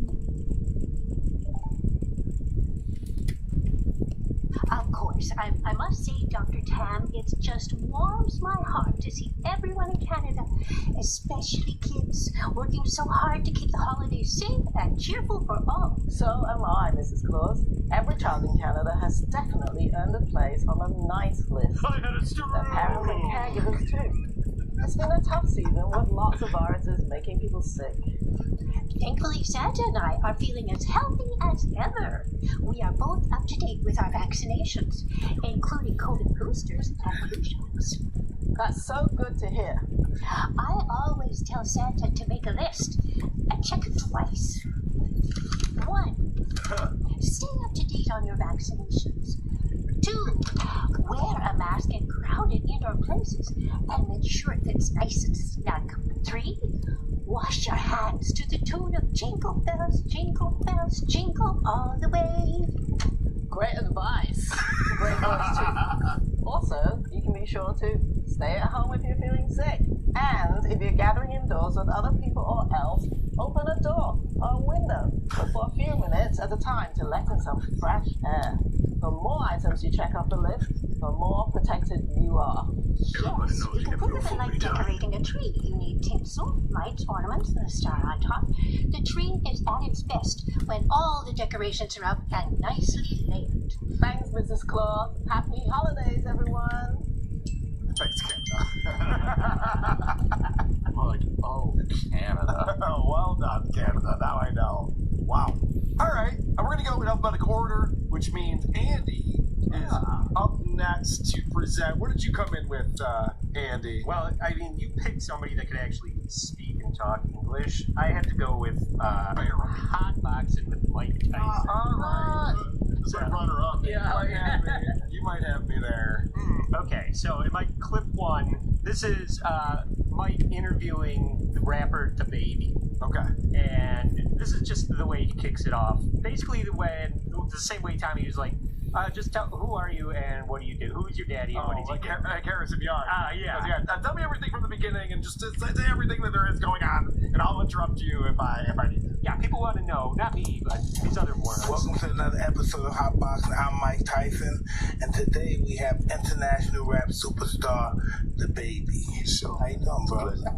Oh, man. What's up, man? So where you get the name Baby? For people wanting to know the name, how do you get the name? I mean, I've been the baby since the shit. Like, I'm the youngest son. Yeah. I'm the youngest out of 3 boys. So everybody wanted to know. Everybody, I know. He doesn't go, I have a question for you. He goes, yeah. This is the question that everyone wants to know. Yeah. How did you get the name DaBaby? Other people. Stupid people. Not Mike. No, not me. I would never ask that question. I think it's stupid. But people want me to ask it, so I want. There it is. And then, Mike doesn't just like fighting in the ring. He likes, stirring shit up and picking fights with the producers of his show. Oh. This is him throwing the dork under the bus that runs his show. Like that, man. I'm too grown for that, man. I ain't in the who the toughest looking guy is and all that. Like, that ain't even how I carry myself. And I ain't, I don't gravitate towards people that do carry themselves that way. Like, it's all good. Like, why do you think people say you're a difficult guy to work with? A difficult guy to work with? Yeah. Say that. These people over here on the show, they say we got it. Damn, y'all think I'm difficult to work with? It was you. It was the one with the laptop. Damn. That's what you said. That's why you was acting like that when I came in. Oh, man. I thought it was because I was late, but Oh my god, that's actually brilliant. Next time I have people in the studio, she's like, by the way, Crow thinks you're an asshole. All right, what do we think? Thanks for coming over. Who thinks I'm difficult to work with? This guy right here. This went really, really well. Why did producer Chris call you a cunt? That's hilarious. Okay, now I'm sorry that if you're just listening to this, because this is a little more of a visual clip. Okay. These next two. You have to take note of the $10 words and the $1 million editing. How many takes did it take Mike Tyson to pronounce these ad reads? Okay. Unlock your confidence with the Performance Package 4.0 and inside, you'll find the holy grail of men's grooming items. Michael Myers sure is scary, but the last thing you need is to be hairy this Halloween. Okay, actually, this is. I set that up wrong. Yeah. That was Mike's involvement in this ad. They cut to him again midway through the ad. Yeah. He does the exact same ad copy all over again in take 2 in the next clip. Okay. Unlock your confidence with the Performance Packet 4.0. Inside, you'll find the holy grail of men's grooming items. I don't know about you guys, but I'm sold. Yeah, I think everything that he says is recorded 5 times, and then they just try and use the best take. Well, there's probably a repeat sign at the end of the sentence. Yeah, so Use promo code Punch Drunk. Okay, clip 5. This is a $10 word clip. Wow. The Performance Packet 4.0 also includes a weed whacker, a nose and ear hair trimmer that provides proprietary skin-safe technology that helps prevent nicks, snags, and tugs. We fail English? That's impossible. There's no way he knows what he's saying. There's no possible way he understands. He does not know he's what saying. proprietary means. No, definitely not. And it's cruel. They're making him try to read these ad reads. It is. He's suffering. Clearly It's a suffering. dick move. And how much does it cost to be a sponsor of the show? Because I want to send a bad copy. I think it'd be worth 10 grand. Dabblecon, Yeah, sponsor to New York. Get him to read Dabblecon and copy. It'd be amazing. That Shuli? All right, clip 6. It's another example of the editing. You could just tell they're editing around him not being able to talk. Manscaped also launched their new body buffer, 100% antibacterial body scrubber. Yeah. Antibacterial. They even have to cut the camera angle. Right, yeah. You know when he's gonna fuck it up. Like, let's try it again. One more time. You can tell that they're doing it one word at a time. Yeah, right. They're cutting it together. And I mean, not that I want to talk, but he is really unpleasant to listen to. There's all the grunting and snorting trying to get the ad. I just like that Andy brought 9 clips and 5 of them are just this one ad. Glory. And he's like, my job here. Oh, yeah. How much of the show did you watch? 36 seconds? I just got the 10 clips. Yeah. I mean, I just can't clip the entire fucking show, can I? It's fucking longer than a segment. Yeah, I know. It takes forever to get to the Manscaped. All right. Page and a half. Well, let's get back to the baby then. Okay. Because I picked the baby episode because of the controversy. Does anybody know the controversy surrounding the baby? Which one? All right, let's find out. Clip 7. Listen, I mean, this happened to me too. How many times you been canceled? Oh man, I don't know. It depends on what you consider canceled, man. But I say once though. You know, I say once if we going by like what you would define as like cancel. You know, what did they think you said? They get canceled. I mean, cancel. I don't know. I mean, even with I can't. It ain't like that. It ain't nothing I can't speak on. But you know, the entire situation in itself, it come from speaking what people think. I was speaking from a perspective where I wasn't knowledgeable to speak on it. You know, so you know, and learning from that, like I don't feel knowledgeable enough to speak on something outside my perspective. You know what I'm saying? Like it is what it is. Apology accepted. Yeah. What the fuck is that male vocal fry? Yeah, the vocal fry is like trying to copy Tyson. Well, and this dude is a professional vocalist? Yeah. That's weird. Well, that explains it all, doesn't it? No, I get it. Yeah. Well, isn't the baby the guy who murdered someone in Walmart? No. The baby is the guy who said, and I quote on stage, "If you didn't show up today with AIDS, HIV, or any of the deadly sexual transmitted diseases that make you die in 2 to 3 weeks, then put your cell phone lighter in the air." Yes, so... Fellas, if you didn't sucking dick in the parking lot, put your cell phone lighter in the air. That's what Carl says to us before he lets us in the basement. What? Yeah, but he didn't want to speak on that. Well, I like that Mike Tyson's question was, hey, can you say the stuff that got you in trouble again here in the microphone on my show? By the way, Andy, Stop being so hard to work with. The baby did kill a teenager at a Walmart and claimed it was self-defense. Oh, really? See, that's why when you said you know he's canceled, like, which one? Baby's done a lot of crazy fucking shit. Was it the Tampa Walmart on Dale Mabry? I hear it's getting pretty hairy there. Yeah, that I'd understand. I have a friend who's been there before, so it's pretty nuts. So that would make sense. So this next clip is a Mike Tyson interview fail into to rap fail. Yeah, the controversy because of homegirl. I break it down to who's homegirl? Chick right there. Who? Oh, so you read the screen? No, you don't read the screen. I thought he would talk about you. She's involved too, but right now is this chick Meg the Stallion. So you look, it says I was. I know you want me to read. I was please, brother.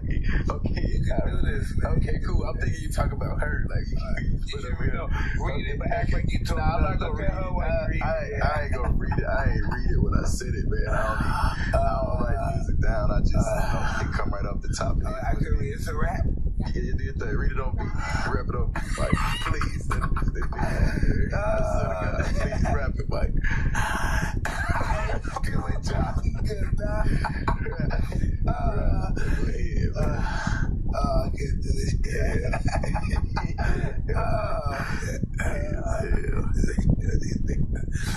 so tell me but that look like the lyrics to the song I put out.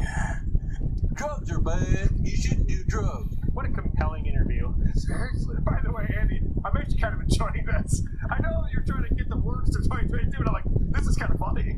I mean, it's a little fascinating. So funny. It's so bad, it's funny. Yeah, it's good. Yeah, all right. Last one. This is Mike Tyson explaining fascism to all of us. Oh, good. Finally, somebody who understands it.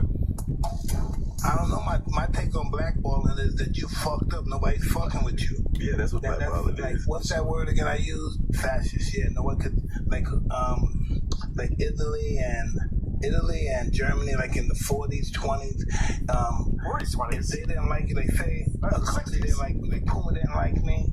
So the government, the sporting world, the financial world, all of them work as cahoots. So if they get mad at you, all of them get mad. So you can't get a job and you starve to death. Right. So that's what they're trying to do to you. That's blackball.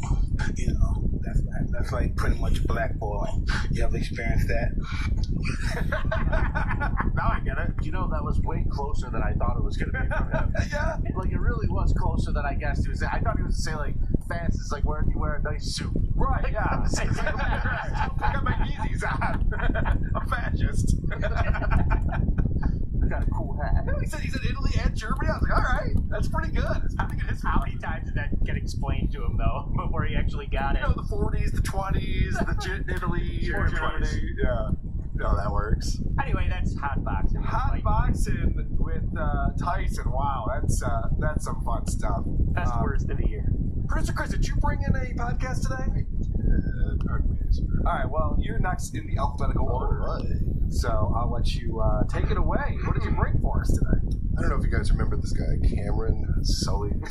Oh, hold on a second. I think I remember him. Yeah, that's right. I'm checked up Yeah, now. everyone calm the fuck down. He's about to start talking. All right.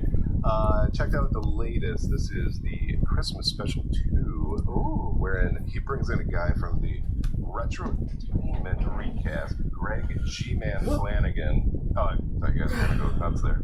Anyways, Wow! Really? That's a guess? and back to the theme. I like this, where there's a disclaimer at the beginning.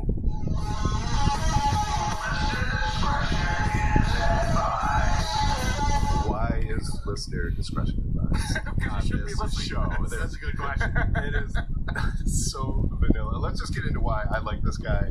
They're like, put some value on your time. Why are you doing this right now? Just read a book. What are you doing? Right. It actually is good honest. Yeah. Yeah, right. Talk to your kids. Go play ball. Do something. Had you ever even kissed a girl? Right. Good point. This guy has not. And I wanted to do Hot Box, and I thought it was going to be. I thought it was the worst of the year all around with a celebrity. But this guy's violations of being this far into his podcast career. Yeah. Let's just start with how he starts the show right now. The gate. Boom. All right, from Retrotainment Recast, I solely got Greg G-Man Flanagan here tonight. How are you? What's happening, homie? We don't. Our cars haven't exploded, and it's not yet Christmas, so I think we're good. Well, don't mention the C word yet. Here we are with a Christmas-themed episode, talking the Lethal Weapon franchise, and Displacing pop culture, ups and downs of the whole saga. So I'm talking the Lethal Weapon franchise. Yeah, I back that up there because displacing pop culture. He is explaining what they're going to do, and you cannot make it out. One more time. No, here we are with a Christmas-themed episode. Talking the Lethal Weapon franchise and displacing pop culture, ups and downs of the whole saga. Right. That is the Lethal Weapon franchise that they're going to discuss. Why at Christmas? Yeah. There is a Christmas tree in one of the scenes, and I think it's in the first movie. And if one more person mentions that Die Hard is a fucking Christmas movie, I'm canceling Christmas. Oh shit! All right, that's getting serious right now. Why is it Why does it sound like Sully's mom woke him up? Come on, you got a podcast. What? Oh shit! Okay. He's just no energy. Croaking, mumbling, slurring. He sounds as clear as the baby. Yeah, or Tommy. I don't know what kind of jacked he is, but it's not jacked up. There has not been one host of a show that is fucking coherent today. No, you're right. That seems to be the theme right now. Yeah, it's the worst of 22. All right. So here's some engaging with his co-host, the G-Man, not the Z-Man. So, Flanagan, you've been a Joel Silver, Richard Donner guy for a while, I guess? Oh, absolutely. Richard Donner he's a machine, isn't he? He just pumped out great movie after great movie. Yep. Yep. Would they sober up Husey? I don't even know what that would sound like. Right. So here's more of the same. This one, I think, is my favorite response to his request. Check it out. I went from the Goonies to this. Like, it was just golden era for him, really, wasn't it?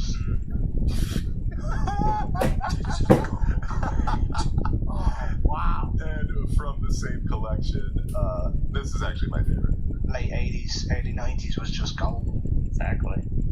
So, unfortunately, then he passed away there 2 or 3 years ago. Just about. Because I think there was talks that he was going to come back and do a 5th one of these. Yeah, now they're like, oh. It's like when Carl, on the rare occasion, gets political, and I'm like, sure. Yeah, why not? Sure. Yeah, just like you said. Right. On the rare and every occasion. Again, this is the latest episode of the Christmas special. You can drop the needle anywhere and you get more of what we're hearing, but this is the violation of talking over each other. And I don't think it's a technical difficulty. There's no delay or lapse. Very manic dialogue, very good cop, bad cop. Yeah. It just goes on like that. Yeah. At least they brought the energy. Yeah, Even though I don't care about what they're talking about, I feel like I'm excited about it. Yeah. I feel like I'm right there. Yeah, exactly. Right. It's like I'm hanging out with a couple of friends of mine.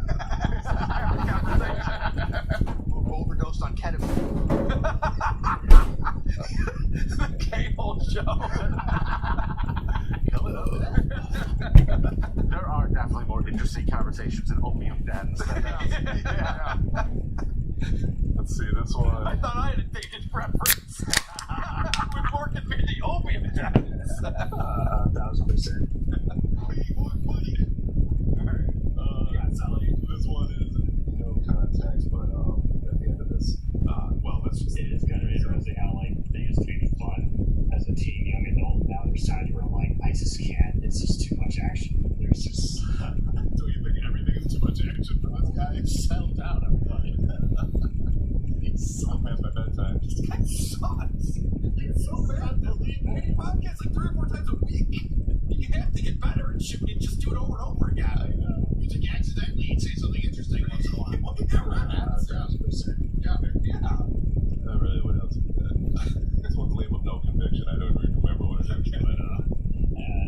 But the first one still holds up pretty well, I think. Amazing. Wow. All right. So they go talk about Joe. She's a character in the franchise, Leo Fiance. Remember that? Let's go to this. I don't know how the character kind of came to be. It's interesting seeing him in an atypical kind of movie, and I didn't find him really annoying growing up, but then again, I didn't find a lot of annoying characters that are now literally annoying growing up, so Well, that's retarded. What the fuck? What's the point of that? Why did he say growing up twice. Yeah, and I think you threw it in the wrong place there the second time. For the uninitiated, episode 295 of WATP and 330 when we re-reviewed it. You can check out more on how he doesn't get talking or words or how to spell Jimi Hendrix. Some good stuff there. Yeah. Let's wrap up this package with a question. Who can forget, Al Young, who's later plays Terrence Uli in the Crunch Bar and Die Hard, torturing Gibson, and then... Who could forget that? You kind of have to know it first, and then remember I it. hate this fucking show. Finally, lest you think Cameron is a total doormat. There's certain people like you see where they're starting and they're in B-rated and then they become really big. Like take a look at Jennifer Aniston, she started in Leprechaun. Things like that, you know what I mean? Leonardo DiCaprio started in Critters 3. Oh, well. And things, DiCaprio's still doing trash. Zing! Wow, okay. I didn't know there was a Critters tree. I've never heard of that movie. Also, when he brought up Leprechaun, did he co-star with her in Leprechaun? I remember because I was there. Yeah, I know. Well, that is my worst of 22. All right. I do remember seeing the Leprechaun tree video. Well, right, yeah. When it gets cold. So that brings us to Croach then. Alright, so I wasn't gonna sit and do the same tired bit year after year and bring in the same podcast. So I listened to the worst podcast. I listened to the worst podcast that exists right now. It's a highly rated, highly popular comedy show. It's called Two Bears, One Game. Oh boy. And it's fucking terrible. This one's rough. My number one is them beginning the show talking about porn and fucking whatever the fuck else. There is no context. So Fucking Liam would never let me do that. Right. I would love that. I would love that because you said that you bring up stuff and she's like, nope. That's not gonna happen. That's not that. No, right now, that right there, that ain't gonna happen. I'm gonna tell you right now. Nuh-uh, not in my cooter. No, nuh-uh. We ain't doing that at a Cracker Barrel. You want me to have no gun at a Cracker Barrel? Hell no. Yeah, your mind. Shit. That's your wife. That's my wife. Oh boy, so we got comedians Bert Kreischer, Tom Segura talking about absolutely nothing multiple times a month, and it's fucking excruciating. Wait, did you say comedians? They self-described. I don't know, allegedly. Okay. Giant quotation marks. So, in my next clip, they bring up the topic that takes up the bulk of this hour and a half fuckfest of a show. Yeah. I should really direct milk porn. You really should. I should direct. There's a lot of things I'm really dropping the ball in my career. I think if you put out a plea right now, there's a porn company that would let you direct. I want to do an OnlyFans site for real. You can do it. Sometimes I get a good picture of myself and I want to post it naked, and I think I could get some legit. I don't know if I get money. How much money do you think I'd make from an OnlyFans site? Zero. We've all seen you naked. Yeah. It's not funny. It's not fun. I don't know what this guy is with his exhibitionism. No one wants to see his body. He spends, an hour of this 90-minute show talking about his dick, how he wants to show it, how he wants to photograph, how much money it's endless, and none of it's funny. No. None of it's even close to funny. It's not even in the neighborhood of funny. Didn't he have a whole Netflix show that was just him getting naked in a cabin or something? Probably. I don't fucking know. You ever watched all those? Yeah, so, in this next clip, two things. It's two jokes about how dumb Bert is. One is intentional, one is not. The second thing is this is their edit, not mine, and it's just weird. I don't know. Can you log into her OnlyFans? Let's see what she's got. Her name's Bad Barbie? I thought it was Bad Bunny. Bad Baby. Bad Baby. Who's Bad Bunny? He's a Puerto Rican reggaeton. Oh, I signed up for the wrong OnlyFans. Oh, Jesus. $52 million. 19-year-old rapper. Who did she rape? Bad Barb. Oh, rapper. What? What just happened there, Crouch? He's reading the Wikipedia. Yeah. He sees the word rapper. He says, she's a raper? Who did she rape? Oh, rapper. And then in a show. A Grammy Award-winning raper? I didn't know they had a Grammy for He signed up for the wrong OnlyFans, but he still jerked off. and they're talking about the Catch Me Outside girl from Dr. Phil. Yeah. Now Bad Baby or Barbie or whatever the fuck She they makes mispronounce all over. a ton of money. She does, and she's a raper, it turns out. And in a show that starts off with having an orgasm in a Cracker Barrel. Yeah. The word rape is off the table? I mean, I literally don't understand. Well, you can make it out. It It's not like they bleeped it. I can still hear, like, let's just bring it down like 7 dBs. Then no one will know. I don't get it. Coach, he's thinking in paragraphs. I guess, yeah, exactly. Be careful, guys. The host is retired. Oh wait, I'm sorry. I'm sorry. I messed up. So then they get a little bit on. They have one of the guys in the studio explain Twitch to them, the online service Twitch, but then it instantly gets derailed by one of the dumbasses in the room. What's the thrill of watching somebody game?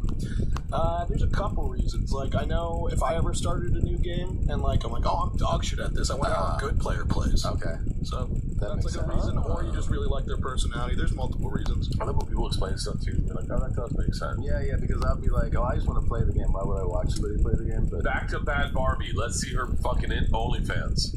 You can't have a conversation, bro. Anytime they even scrape the surface of something that might be an interesting conversation, right? Boom, just derail back to the bull. So there's a multi-billion-dollar industry of people playing video games online. It doesn't make sense to me. Well, here are 2 reasons why they exist. Oh, okay. Great. That makes Can sense. we go back to the porn, please? Yeah. So, now listen, there's a fucking lot of this in this episode. I've spared you guys most of it. But, you guys know how much I love old men scrolling through Google, and there's a lot of that, and there's literal turn right, okay, click that, okay, page up. It's endless. It's fucking endless. Now, we got old men scrolling through OnlyFans. oh boy, Jesus. Okay, let's see. There's Bad Barbie. Baby. Bad Babe, same.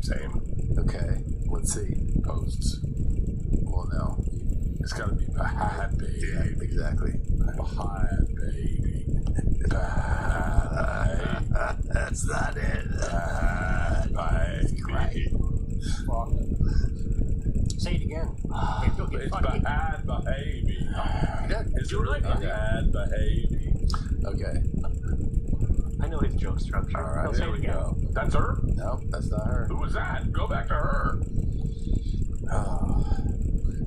And that exasperated sigh from Tom Segura. He's like, That's how I feel, too. what's the fucking point of this? We just spent 10 minutes talking about this one particular chick. Then we're going through and you're like, no, click on that other chick. She's like, You know what they should do? I don't want to give them pointers. They're doing better than I am. They should have peanut butter on the ready. Just go, hey, Bert, eat some peanut butter. Yeah. Why don't you do that for a minute, you know? This will keep you occupied. You won't be able to talk for a Keep her while. on poison peanut butter.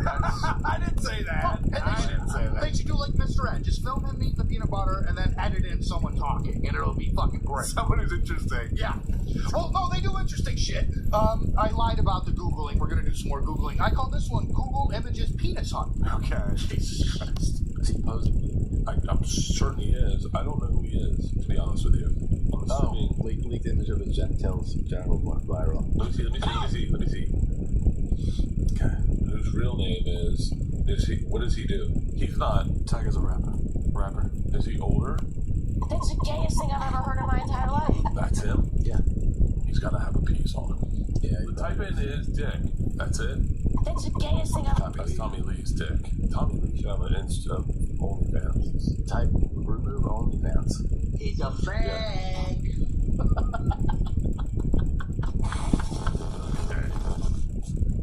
And that's the payoff, by the way.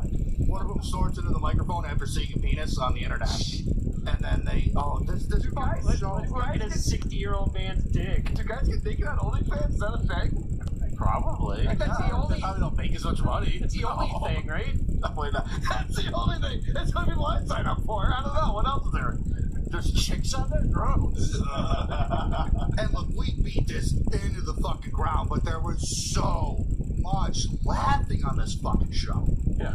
5'7". Look at that. So he's 5'7". Okay. That goes to his belly button. Right? Okay, would reach his belly button. My dick reaches my belly button. Okay. Not now.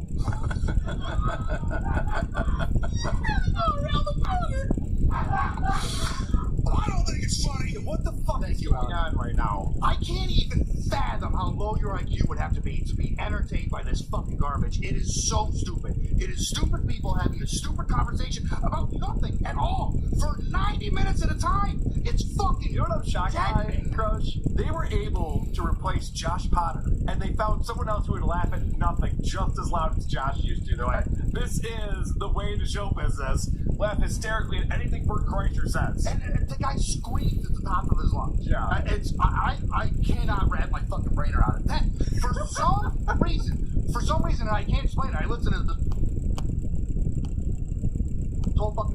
we get into a discussion about the state of modern hip hop. We start evaluating individual rappers and things. It's two 50-year-old white guys who are talking about the latest and greatest hip hop artists. Then we get into the authenticity debate about modern white hip hop artists. Somebody like has gang tats, right? And you go, oh, you're in a gang. And there's people who have like similar tats, and they're like, these look cool. It's like, no, you don't get to have those. It kind of feels like a version of that. Like speaking that way, like where it's so pronounced. Yeah. Like, she's not like dropping a little slang. It's like 100% what's called AAVE, right? African American Vernacular English. So these dudes are asking if these people are black enough? So I'm like, holy shit, what the fuck is going on? So they're having this serious philosophical discussion, and of course, in the Two Bears, One Cave tradition, the discussion continues and stays right on the rails. Certain grammatical. It's like Madonna. It's like Madonna when she started doing the British accent. Sort of. Yeah. I mean, they're like almost totally. Well, I mean, she went there. Yeah, Madonna goes hard in the paint. That kind of Instagram. She follower. She should do OnlyFans. She should do OnlyFans. People do naturally do that when they move to other countries, though. But she dialed it up. But that's different than what we're talking about here, because what we're talking about here is like it's definitely more forced. Can we do a deep fake OnlyFans where I get fucked in the ass? And why don't you do it for real? Oh, good call. Good call. Why would I spend money on a deep fake? Yeah. Uh-oh, retard alert! Retard alert, class! Now, the mistake Tom makes is when he goes, well, what we're talking about here, no, you're not talking about anything. Not talking about it. You might be having a coherent thought, but you're talking to a fucking idiot who just wants to talk about ass fucking for some reason. I wish you'd go back and try to name all the presidents. That was a good bit. Oh, Jesus Christ. Anybody else completely appalled at the thought of Madonna doing an OnlyFans? Yeah. Madonna is awful to look at. Fucking Tommy looks better than Madonna right now. That's cool, bro. Thank you. Yes. Madonna is on Instagram trying to be hot, and that should be banned. If anyone's banned from social media, it should be Madonna. Well, the pictures on Instagram are more an oil painting than they are a photograph at this point. I mean, yeah, she's kind of sweaty. Well, no, the fucking filters on those things are wild. I know. All right. Then we get into some fucking COVID talk. Let's go. All right, let's do it. That's did I tell you about my theory about little people not getting COVID? So the number of little people that have gotten COVID is drastically low. Really? It's like 0.01%. No. Yeah, little people have not gotten COVID, and it's because people talk over them, so the germs fly over their head. Google it. Are they recording this at Arkham Asylum? Seriously. And by the way, I didn't boost the laughter on that one. That's just the way this fucking show's house. Okay. So little people can't catch COVID because gravity doesn't exist and germs just float out in the air. So now for some reason, they decide to fact check something. Now, there's two stages of this clip. Stage one, they're fucking royally pissed at the guy who's Googling because he's been Googling wrong all day long. Yeah. And then second, they find the fact check about this, and just stay tuned for the end because it's the greatest fucking deflation I've ever heard. That guy. Little people just write the fucking M word to get the thing out. They're never gonna fucking do it if you fucking Google like dwarfs or something, man. Jesus. He's so fucking bad today. Okay. Oh, it's far more deadly. Never mind. Yeah, it's actually worse. It's actually worse. Never mind. You know what? That 0.01%, I just made that up. That was actually horse shit. And then, now he's just discovered. Good thing he doesn't have a microphone in front of him and thousands of people listening to it. He's just discovered, holy shit, I don't know anything about anything. Yeah. So now, we're gonna do even more medical talk. Oh, good. I love when you find something out like that where you go, oh, shut up, I never thought about that. Like, now they're saying herpes causes cancer. Nope. Did you hear that? No. No, I think Joe told you that. I don't remember that. Yeah, when we were doing a podcast, he said herpes causes cancer. Cures cancer. Cures cancer. Cures cancer. Did I say causes cancer? Yeah. Jesus Christ. He's actually right to laugh this time. Yeah, herpes. It was the herpes vaccine. Virus. Vaccine. Which is attached to the virus. Oh, but if a midget sucks your herpes dick, it cures it. Yeah, that is true. You gotta use DuckDuckGo, but that is true. You can look that one up. So the herpes vaccine or virus either cures or causes cancer. One of those 8 combinations. Producer Chris, I think I'm right about that. Probably should have researched that one. You probably should have researched this. Thank you, Bart. And thus concludes my coverage Two Bears, One Cave. That's gonna be the worst fucking podcast. That's gonna be a tough one to beat because it's not fun in any single way. So bad. So bad. Makes me so angry. I fucking hate this show so bad. But it also encourages people like Patrick Michael who thinks like, oh, I can do a show like this. Well, yeah, you can. Anyone can. That's the problem with shows like that, is it encourages retards to get into podcasting. What am I complaining about? That's how I make a living. Vinny, sure does. You are up next, my friend. Well, as the two-time worst of the year champion, I just want to tell you folks that I believe in coming to the dance with who brung you. Yep. And here we go, folks. Did you hit my theme for today, Carl? Oh, you didn't know? Yes. What the fuck? Tom Myers is talking about. We're going to play a game, guys, because you know what? The best way to prove how terrible Tom Myers is to dissect some of these jokes. All right, so since you got Cardiff to do your intro, yeah, can I bring him on the show right now? No Cardiff? Yeah, bring Cardiff in. I love Cardiff. Cardiff, what's up, buddy? Hey! So Cardiff is standing in front. Better? Yep, now I can hear it. Cardiff is standing in front of a picture of me at Wrigley Field with my parents at a Cubs game when I was probably 6 or 7 years old. See if I can leak out. I was a cute kid. No doubt of that. What happened? Wow. We all get older, Cardiff. We all get older. All right. So, folks, the way this game works is really simple. I'm going to play you guys the punchline of a Tom Myers monologue joke, and you guys have to guess what the fuck he was talking about. Gotta guess the setup. Got it. It's like Jeopardy. Yes. Right. Okay. I'm going to give you the answer, and you have to guess what this is about. So, Okay, sounds Producer good. Chris, would you keep score for me? No, all you have to do is just because there's 5 minutes. No one's gonna get any of these. Don't worry. All right. Punchline number 1, Carl. Go right ahead. All right. Because the ghosts are the ones wearing the white hoods. Because the ghosts are the one wearing the white hoods. Oh, God, I mean, I know this. you probably do. All right, Cardiff, go ahead. What do you think it is, Cardiff? The Scooby-Doo Republican Convention. Okay. You know what? Cardiff is damn fucking close. Damn close? It is about. Go ahead, Carl. All Play right, the sure. play the Anyone setup. else have a guess on that one? Yeah, Ku Klux Klan Halloween party. Okay. All right. Let's see. On Newsmax, anchor Eric Bolling went on a meltdown over the Scooby-Doo character Velma being gay. Hey, Eric, even if she wasn't a cartoon, you wouldn't stand a fucking chance with her even if she was straight. He probably wouldn't go for Velma anyway because, as a Newsmax anchor, Eric Bolling is against people who fight ghosts because the ghosts are the ones wearing the white hoods. Anybody want to talk to me more about Bert Kreischer being terrible comedy? Anybody got anything else they want to say to me? Whoa. He wrote that down and said, this is good enough. This is good enough for the show. If I diagram that joke out, it would take me 4 pages. Ladies and gentlemen, this game is ridiculous. Let's keep it moving. Did you know that Republicans are all racists and white supremacists? Good one, Tom. Good one.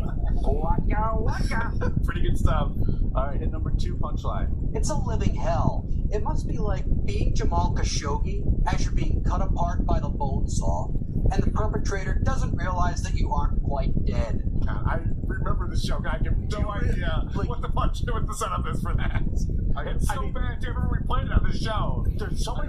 The problem here, though, is like I just want to say about this punchline: the fucking words, Tom. For Christ's sake, you can turn some of these thoughts into something serviceable if you're just like, yeah, I felt like Khashoggi when they brought out the bone saw. Right. You could make this a funny joke. Yeah. You just suck so bad at structure. Yeah, listen to that again. Listen to how he explains this. It's a living hell.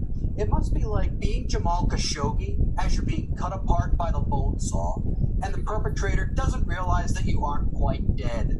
You didn't need that part at the end because it's not the funny part. Yeah. If there was a funny part, that would not have been it. Girl, what is it? You got this? What is it like listening to Tom Myers? Okay. That could be it. Any other guesses? All right, hit me up, Carl. All right. We're bad at this game. Cardiff, you have a guess on this one? No. Okay. The Supreme Court denied Donald Trump's request to review a lower court's ruling barring a special master to look at the documents seized at Mar-a-Lago. This is the same special master who refused to do exactly what Trump wanted. Now they ruled Lindsey Graham has to testify as to what he knew about efforts to overturn the 2020 election in Georgia. You have to feel sorry for Trump's legal team. I can't believe I didn't get that one. How did I forget that? What the fuck is wrong with me? I should have had that one. Trump's legal team is Khashoggi? Yes. Okay. It's supposed to be a living hell to be on Trump's legal team. I swear to God, I couldn't even follow that. That was. I mean, talk about thinking in paragraphs. This guy thinks in fucking essay. I gotta tell you guys, to go through these is way easier when you're just pulling the punchlines and going backwards. Yeah. Because to try to listen to this straight through, it's fucking unbearable. Yeah. Well, it's funny too because when you grab your cursor, okay, there's the punchline, and then you like go back, I don't know, 10 seconds. What's the setup? Oh no, 10 more. Oh, Yeah, 10 more. exactly right. Exactly right. You're 38 seconds back. You're like, okay, this is where it finally fucking starts. If I recall, this next one is my favorite. Okay, this is the setup or the punchline for 3. Yeah. In other words, we record this podcast on a Wednesday, it goes out on a Thursday, and my Patreon subscribers are lucky enough to know whether or not I wear pants when I record these. You did the pants joke again. Pants joke again. Pants joke. But okay. Any guesses as to what this joke is about? It's gonna be something about how he turns on the video feed before the show starts for Patreon. Is it? What else could it be? I don't know. Anything, anyone? What else is gonna bother? Or do I just need to continue to prove that this is the worst podcast on the planet? Done for the I have a week. guess. This game is so hard. Yeah, what's that kind of?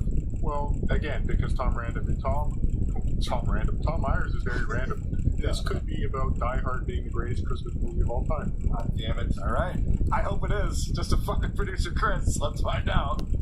Former Congresswoman and presidential candidate Tulsi Gabbard released a video saying the Democratic Party no longer represents what she believes. In other words, we record this podcast on a Wednesday, it goes out on a Thursday, and my Patreon subscribers are lucky enough to know whether or not I wear pants when I record these. Correct. Stop it. This was in one of his best of episodes, Carl. This was on episode 59. You edited that together. No. It was not the setup for that. Yes, it was. There's no way. Yes, it was. Why? Because he's an idiot. What does that mean? What the fuck does that mean?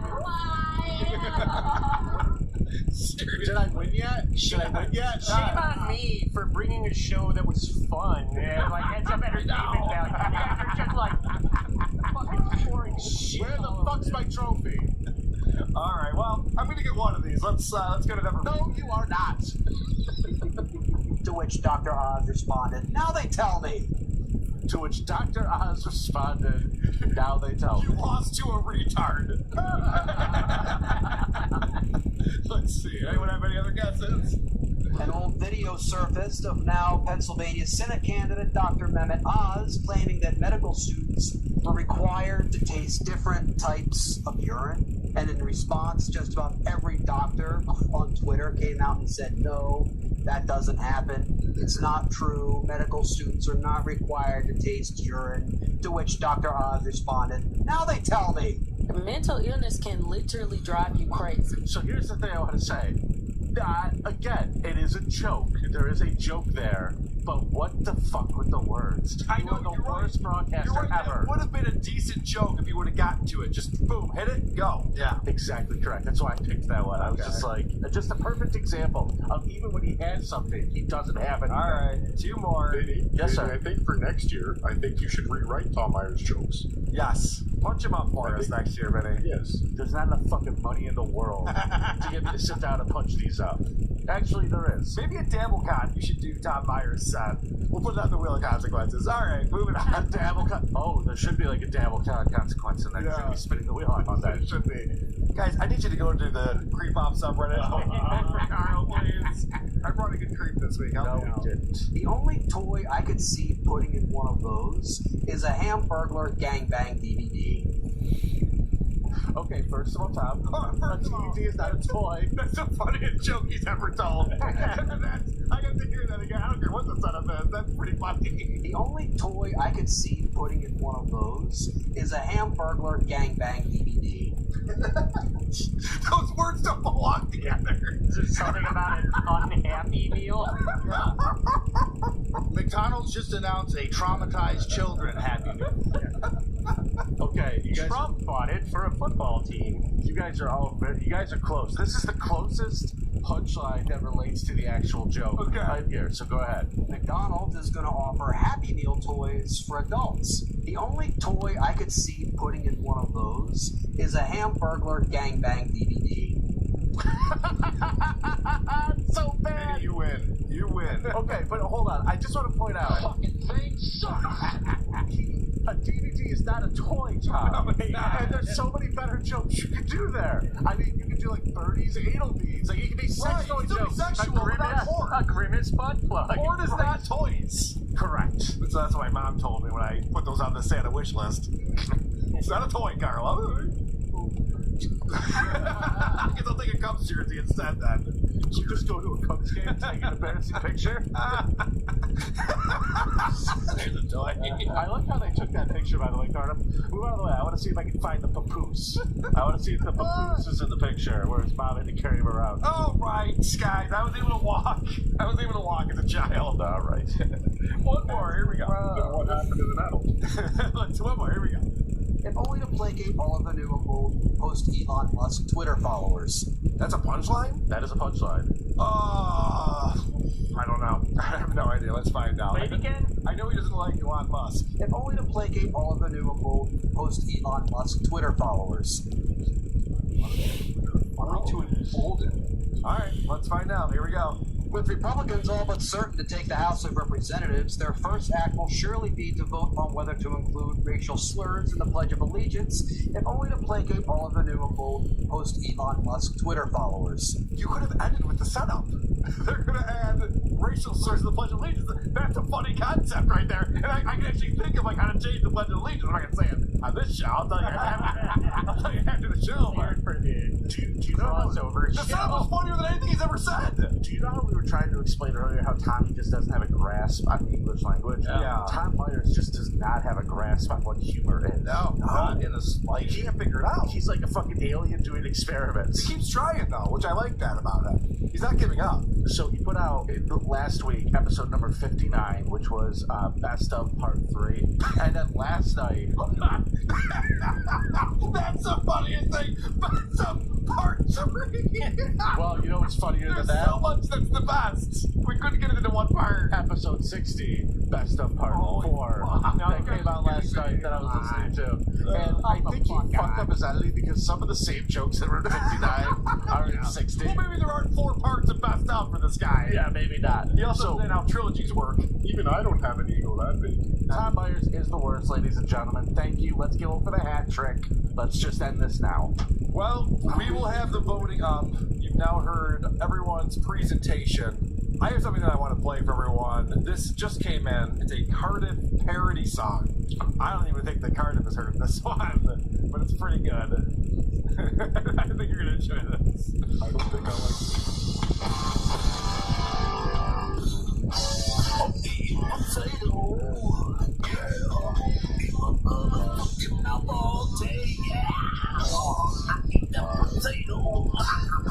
Yeah, from the oven into my mouth there.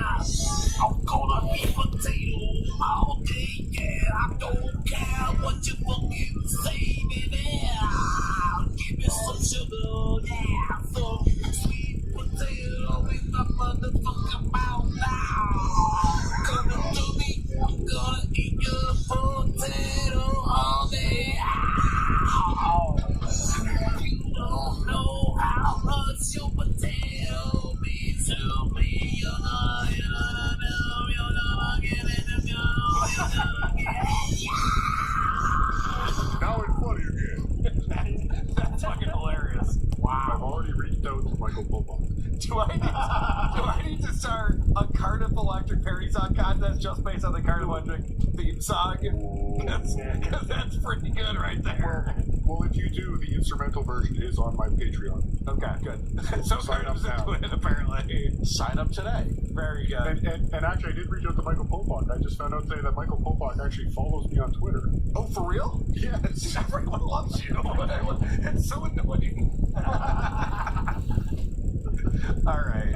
I hate when Potato smiles. I mentioned that we're going to wrap up the Chad Zumach Song Parody Contest on today's episode. It's time to mock Zumach. All right, so we all, including Cardiff, we have to judge this and figure out which is the best. I'm not doing top 3 anymore. since I'm not good at this. I'm just doing it. Number one, who's the winner of the Chad Zumock Sonic Parody Contest? I don't know if this is entered into that. This just came in. This is a brand new one. Cause you don't even know. I can't. Put your hands clap. I can't. Put your hands clap. Not bad. I can't make your hands clap. Bravo. Yes, that one came in from Paul W. Thank you, Paul W. All right, here we go. These are my favorites that came in. We're not going to play the whole thing, but just to refresh everyone's memory, Tony Muskrat, who has a couple of the finals here, came in with Tampa Roads.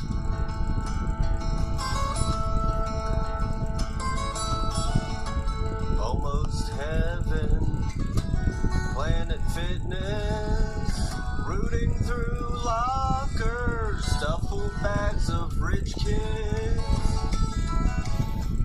Camera blind spots makes my income grow. Can't leave the state of Florida, I'll never see the snow. Credit cards, they make me hard when I hear cash or charge. Alright, so that's a little refresher on that one. That's a pretty good one. And then this one, fantastic. Dave from Canada, who always kills it. Good friend of the show.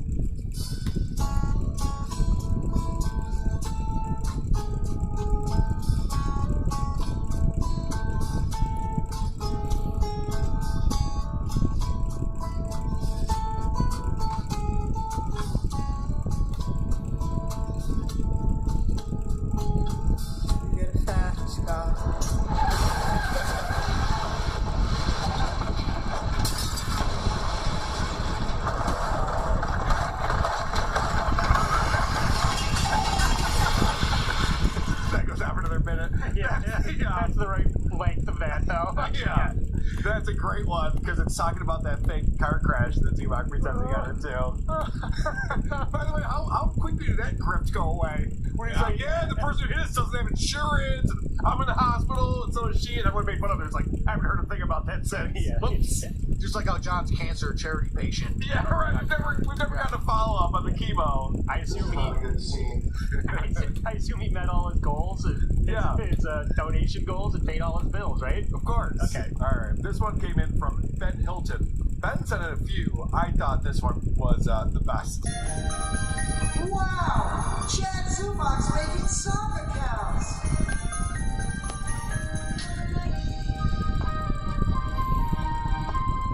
I saw Zumock making soccer accounts to bolster up his Twitter just last night. He thought that I believe people like his comedy, and also would notice all those strange credit card fees. Alright, so I saw Zumock making sock accounts. I actually did not hear that one before. I really like that one. Great. It's funny. It's really good. This one was just a voicemail. I don't even know what to give credit for, but a voicemailer sent in this one. You steal 16 cards. What do you get? The time in jail and deeper in debt. Well, old Mr. Zumock, don't you feel a fool? At least you were voted the coolest in school. Good explanation on that. Yeah, perfect lengths. Yes. Multiple punchlines, get out. I like it. Okay. Right, my favorite so far. Yeah, this one is also fan-fucking-tastic. Of course you like this one. It's good, though. Do the lights shine bright? Are the chairs in place? We're gonna have at least 9 people in this place. When the Z-Man's here, there'll be no laughs or cheer when I'm bombing in the club tonight. Chrissy, Frank, and Carl, and the steel-toe guy. All you haters better kiss your fans goodbye, 'cause they'll soon be mine. I turn them every time.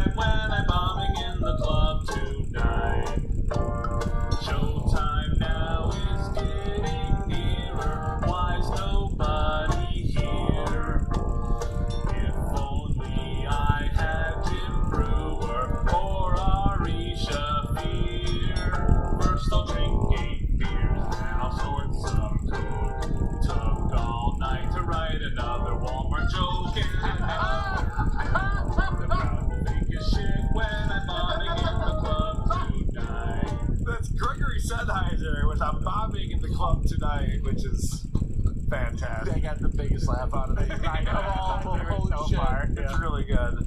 All right, another one from Tony Muskrat, and I entered this one in to the finals because I thought Crows would appreciate the source material on this one. What?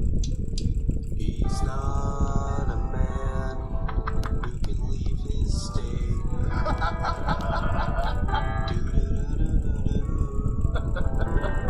Please clap. He's well acquainted with the touch of a leather wallet while he's by himself at the beach. The man with the dry bar special tweeting people from his alt account. Making fun of compound media, yet he calls it every day.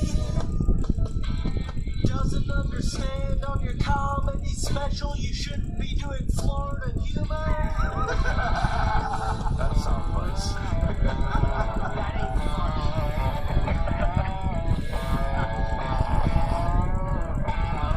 Alright. Happiness is an Amex card. Oh, is that one. That's a great Very one. nice. Alright, two more. This one came in from Adam Thoreau.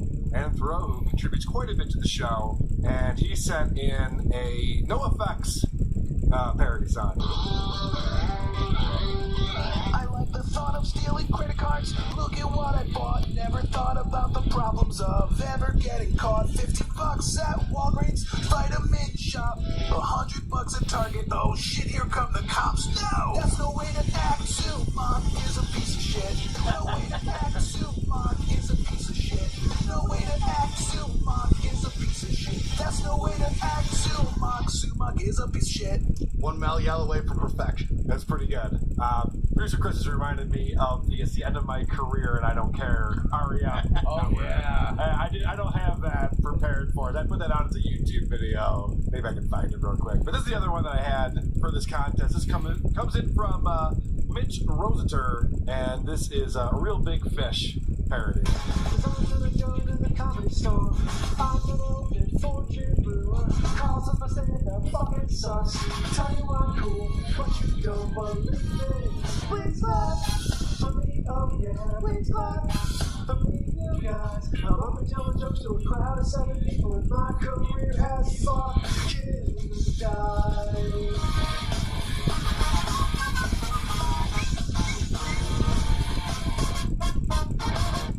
Yeah. I hung out with the cool people, which makes me a real cool guy. Hey, don't you know I hated high school, man, but I can't tell a joke to save my life. Strong finish. Strong finish. All right, let's check this one out real quick because this one is a pretty solid entry, I have to say. That's great, it starts with a hot take. Comedy clubs, wearing pain. Wads of 20s, that's how it made. Oh, make the floor team, listen to my set, Bob. I can post my own tweets, also saw private tweets. See a credit card thief, what? No check, no swag, so I stagger with a beer break. Cop lights, fire in a fire, can't avoid you like babe. And a Kmart store could hide already, well, not quite. Car crash was coming in a hurry, visions blurry, whiplash down my neck. Trying to podcasters battled up, severed block. The crew's super late, tell them. Uh-oh, there I go, February in high school, it won't do. Content house, sets myself, not invited, won't see. Look at Chris's big teeth, dummy with those natural shoes, irrelevant, it's not spite. Right, the vitriolic alcoholic slap, right, feel it, pretty sight. It's the end of my career as I know it. It's the end of my career as I know it. It's the end of my career as I know it. And I don't care. Alright, that goes on. It's a pretty good one. Shit! How are we going to figure out the winner of this one? I guess I'm going to go around and ask everyone what their top pick is. And producer Chris will work his magic and we'll figure out the winner from that. I'll start. I'm going with I'm bombing in the club tonight, the Weed song. Thought that was hilarious. Seconded. Very well done.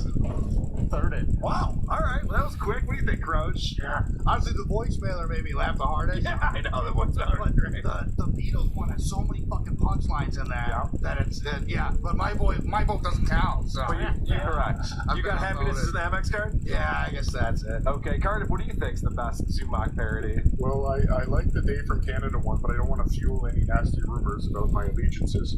Okay. Right. The Tony Muskrat one was very good. The first one. Tampa Road is my second choice. Yeah, it's a great one. Yes, I'll go with that. All right, producer Chris, what do you think? The Arian, End of My Career. Ariane, yeah, that one was really well done with the video and everything too. So the winner then is Gregory Sennheiser with Bombing in the Club tonight. And we will send out a prize package to Gregory. Thank you for everyone for participating in this contest. So many good songs.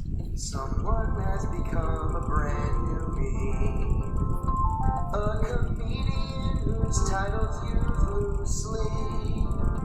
Not a crowd in the clubs has to book his own subs. And he caught the eye of WATP. And let's not forget this hit song. That's dissing my act. Just what are they thinking? That's always fun. And then there's this one. Joe Rogan. You know my name. Bert knows my name. And of course, Here we go. He sucks ass. A hack stand up named Chance. alright. There's a lot of good ones that came in.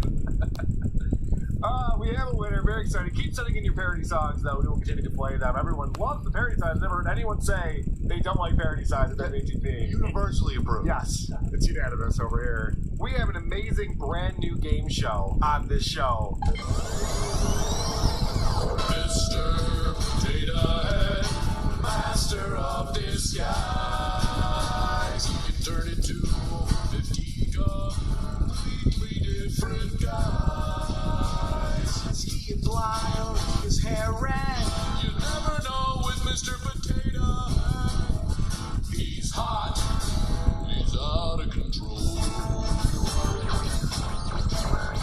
Patreon.com/Cardiff Electric or YouTube.com/@Cardiff Electric. Thank you, Doug.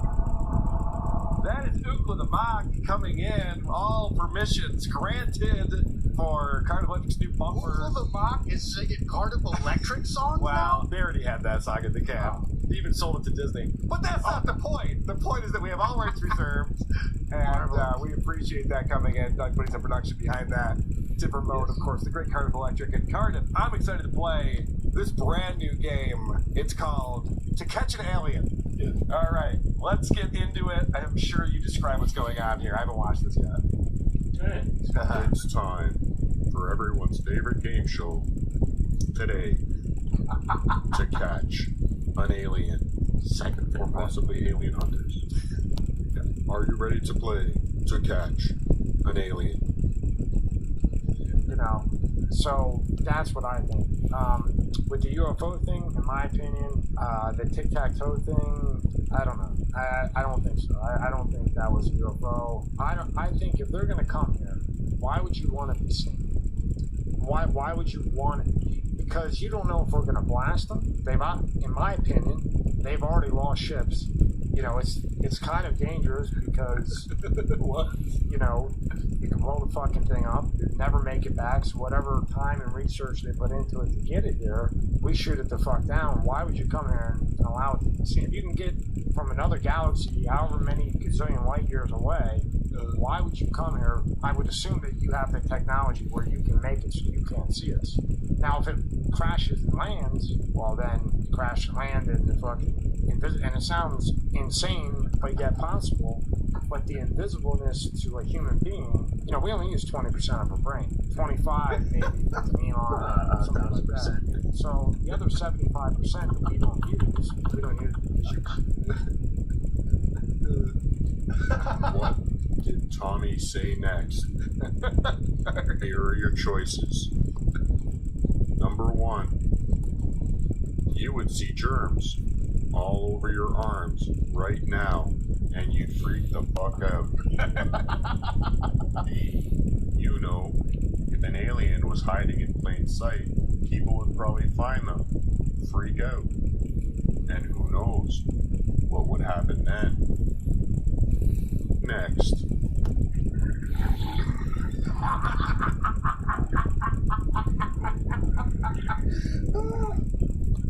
Made him talk. 4. Well, that's a can of worms I just can't open right now. Let's just move on. Lastly, you think that the brain power required, not to see the aliens, but to understand the aliens, is about 60%. So we're kind of far off to catch an alien. I already love this game. Wow! That's pretty good. I'm going to go number 4, the can of worms thing, because I love when Tommy tries to come up with, some kind of phrase he has no understanding of whatsoever. Cody, what's going on over there, buddy? What's that? It sounds like the aluminum foil's coming off your baked potato. You just flushed the toilet or something? Took his pants off. All right, Vinny, what do you say? I'm going with the last one, 60% of the brain. 60% of the brain, that was funny too. I like that you can see germs, number 1. Yeah, I thought that one was possible. Cool. Andy, what do you think? 3, obviously. Made him talk. Okay, that would be hilarious. And producer Chris? I'm going with the germs one, number 1. All right, so no one picked 2. Now, if it crashes and lands, well, then crash and land and the fucking and it sounds insane, but yet possible. But the invisibleness to a human being, we only use 20% of our brain, 25 maybe with an Elon or somebody like that. So the other 75% that we don't use because you would see germs all over your arms, everything else. I mean, you would, right? Yeah. Anything higher. So this has nothing to do with your brain capacity. The only thing preventing me from microscopic vision is my own thoughts. In your opinion, why would they want to be seen? So producer Chris and That's all for this week. Whoa. Come back next week to find out if you have the brain power to catch co-champions an alien. Brought to you by patreon.com/CardiffElectric and the Cardiff Electric YouTube. Subscribe, won't you? Also, WATPLive.com. You're welcome. Was that so reluctant to say that? Yeah, was that a hostage take at the end? Sounded like it, didn't it? Cardiff, that is a slam dunk, my friend. This game is a winner. Okay, thank you. I will work on it. All right, very good. Just to peel back the curtain real quick, Cardiff wrote me a note. He's like, yeah, the first thing I looked at was already like the perfect thing. It's going to be the easiest game to produce ever. So, there's a lot of content. There's a lot of content there. Holy shit, what have we done today? I don't remember. So you know what that means? It's time for everyone's favorite part of the show.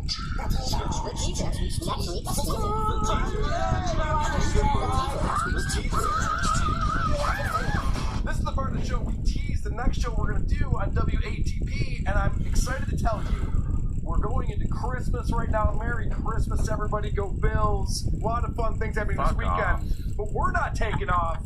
We'll be back with our usual midweek show. First time ever co-host, Brandon McAfee. Hey, the Drew and Mike Show. Nice. I messaged him and I said, hey, you're on vacation. Why don't you do that thing that you normally do when you're not on vacation? And podcast with me. You ain't working on your day off. Yeah, because I'm a dick. I'm a bad person. So he doesn't have the equipment in his house. He's got to figure all this shit out. I'm really not a good friend. So anyway, that'll be fun. I don't know what show we're doing yet, but send in your suggestions, and we'll get Brandon on here and do a fun episode of Who Are These Podcasts? What do you think about that, Cardiff? It's amazing. It is amazing.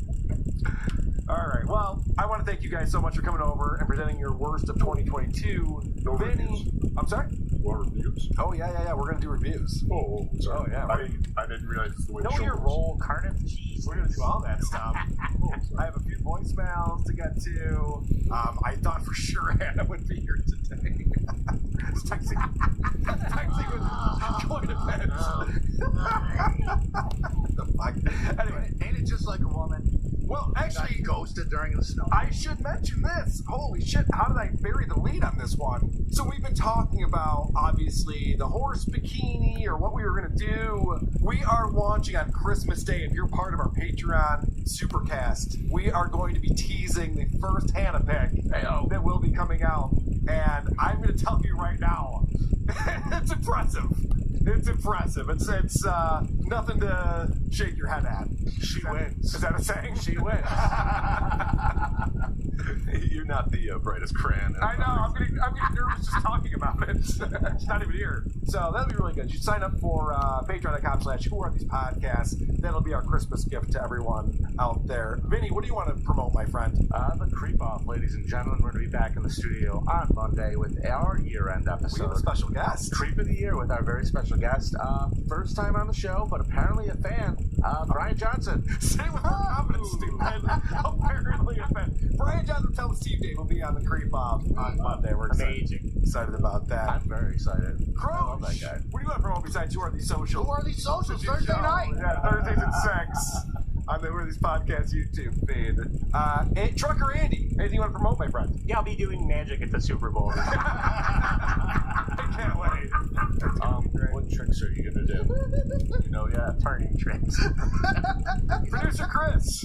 Thanks for having me. All right, thanks for being here. Please join us again next time. It might be the episode we find out what's a pro. Who Are These Podcasts? Sleep well, everybody. Party in the mosh pits of morning radio.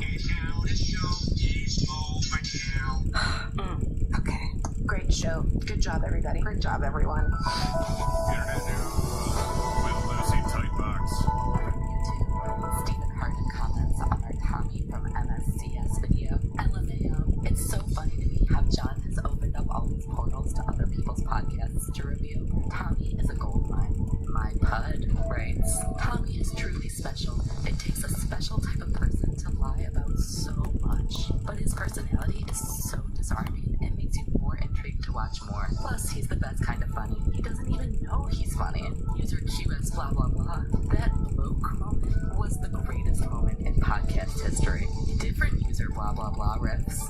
Tommy's communication skills are out of this world. SY2207. Tommy is doing great as an alien who's one shade darker than gray. His mastery of the English language is impressive. John P. I'm gonna need dabbler levels of Tommy content. Jack Christ. Tommy reminds me of Tommy Wiseau. Strange that they both picked the same American first name. David Gormley. I want to see Harrison Young interview Tommy, or vice versa. Nas Redna. Tommy is very cheeky. Max Powers opines. Tommy is from Pennsylvania, the planet Pennsylvania, and the Draco 2 galaxy. And regarding our latest Stuttering John video with Blind Mike, Toby McRoby is overjoyed. We missed one? Yes! This feels like finding a 20 in the pocket of a jacket you haven't worn in weeks. I love it.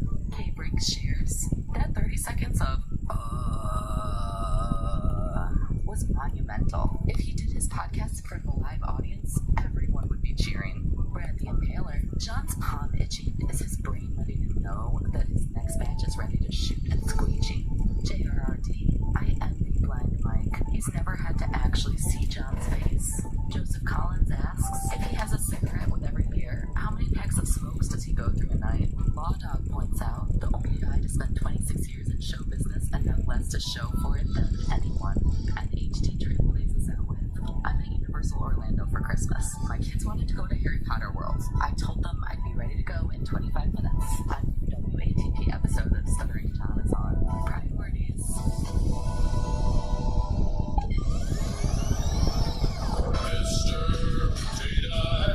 All right, Cardiff. You got some reviews for us, buddy? Yes. Oh, there you are. Hello. Hey, what's up? So, being a best of show, I figured I would pull some of the best reviews from the year for you. I don't know. Right. 1 star. All right, let's hear them. Don't blow up my spot, baby. All right, the first review is titled Pathetic. Can these people stop doing this excuse of a podcast so it stops showing up when I look for real podcasts? Seriously, it makes sense. A garbage can is their logo. Listen, shut up for a second. All right, that's a 1-star review? Yes. Okay. Half of an 11. Yeah. The next review is titled What? Question mark. This is humor? Question mark. That's a pretty good one. I'll take it. 1 star? Yes. Yeah, it's a pretty good one. The next review is titled Great Idea, Poor Execution. Love the idea and picked a popular podcast I also hate. However, after 10 minutes of 1990s humor, aka my wife hates blowing me, I had to turn it off. Oh well. Oh well. When is that not funny? Maybe this guy should start a podcast. Is that a 1-star review, Cardiff? Yes. Good, alright, cool. Are we through all these yet, or you got more? One more. Okay. One more. It's titled Horrible. And the review states, trust me, don't waste your time. That's pretty good. And now that review was from someone in Malaysia, so even in Malaysia, they don't think they should waste their time. That fiber backfired on me, didn't it? Don't keep your money. Soccer town. Yeah. By the way, Cardiff sent me an email. So we talked about how hashtag GG33 charges $88.28 on Patreon for his lowest tier. And I didn't understand why it'd be $88.28. Now we know that 8 is a lucky number. Why not $88.88? So Cardiff broke it down. And I feel so stupid. I didn't realize this. So 88, 8 plus 8 equals 16. 28, 2 plus 8 equals 10. Okay? So then you have 16, 1 plus 6 equals 7. And then you have 10, 1 plus 0 equals 1. So then you have 7 plus 1 equals 8. Makes perfect sense. It makes perfect sense. Thanks, Cardiff. I feel like it. Where's my wallet? I don't get it. When does breaking numerals into concatenated strings and breaking the digits out ever make? Sorry, go ahead. Makes perfect sense. I love it. Someone's making a living from it. So. Yeah. Go figure. Gary from San Diego gave us a call and an update. Hey, Carl. Gary from San Diego. Well, I just checked John's Zillow, and his condo is now off the market as of yesterday. What? He's withdrawn the condo for sale, and it's no longer for sale. I'm not sure what that means. Is he no longer moving to Mama Melendez in Massapequa? Is that possible? Is he giving up selling it and going to try and rent it out? Who knows? But it's off the market. Very sad. It was on the market for 5 months without even selling. Too bad for Stuttering John. That is too bad. I was keeping a close eye out for Airbnbs in Canoga Park. Yes. Oh my God. Did you imagine? Do you know how much money he would make from dabblers? And he put fucking rent Stuttering John's apartment on Airbnb. Well, what we could do is we could have that be like a consequence. You have to actually spend an entire night in John's shitty apartment. So like, I would tuck my fucking shoes into my socks, or my pants into my socks, and I would I would wrap myself in plastic bags on my shoes. Here's the consequence. You have to identify all the stains in his room. Oh, no. Calm.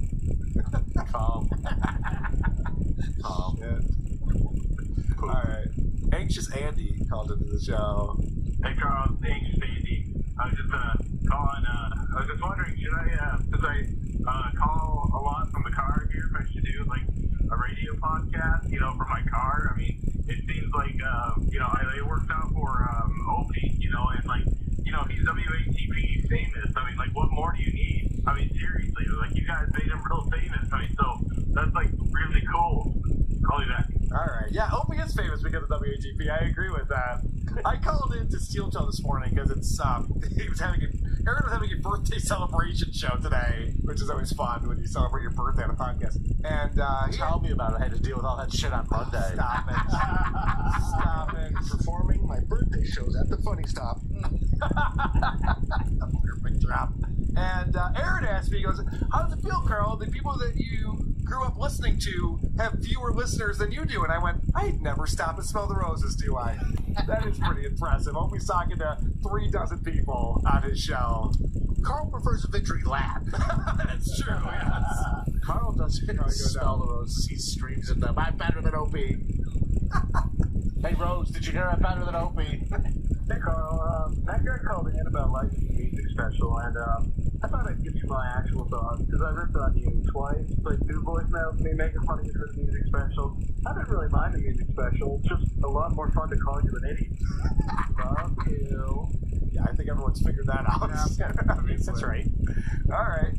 Vic's stepfather called in, and I didn't realize that he's a huge fan of Stuttering John Melendez. Yes, hello. This is Mr. Yoshi Honda-san calling the Who's podcast to speak to Carl. You have brought much dishonor to your family and your podcast. How dare you dishonor and disgrace the amazing Stuttering John Melendez? He is my hero. Shame on you, Carl, and shame on your shitty podcast. I don't even listen anymore. I only heard that one time. You talked bad about John in his show in Japan. It made me so mad. But then I hear today from my friend that you brought it up again. You have made an enemy from me, Yoshi Honda-san. Thank you. The fuck are you? Bye. I was wrong. He has fans in Japan. I had no idea. Got the one. It's like a cockroach. If there's one, there's one. It can't just be one. Oh yeah, cockroaches follow John everywhere. It's true.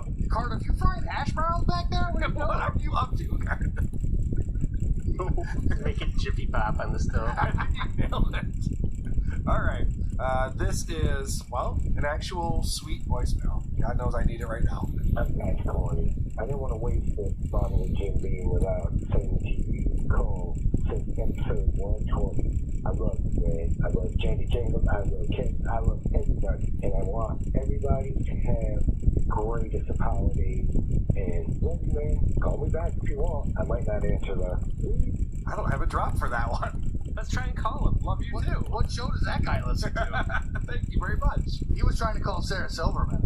Probably, yeah. I'm thinking about killing myself. I listen to your show every day. Yeah, and I wish you all the best for the holiday season. I'll be dead. Yeah, all right. This is the last one, and I want to ask Croge if he knows about this. Oh, hey, Carl, you piece of shit. I just figured you guys should know that our boy Patty Teacup, that waits a bear, has a new YouTube channel. Check out Great Job Awesome. It's under @GreatJobShow. Yeah, you can instantly tell it's this mouth-breathing idiot the second he opens his mouth in the clip, and oh boy, you need to shit on it.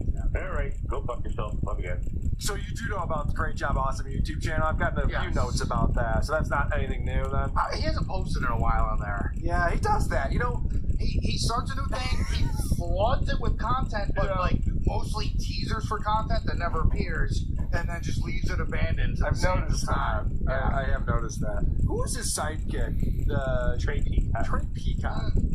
What happened to Trey? I don't know. I kept get him as a waiting guest. for something to materialize. Someone from the home finally picked him up.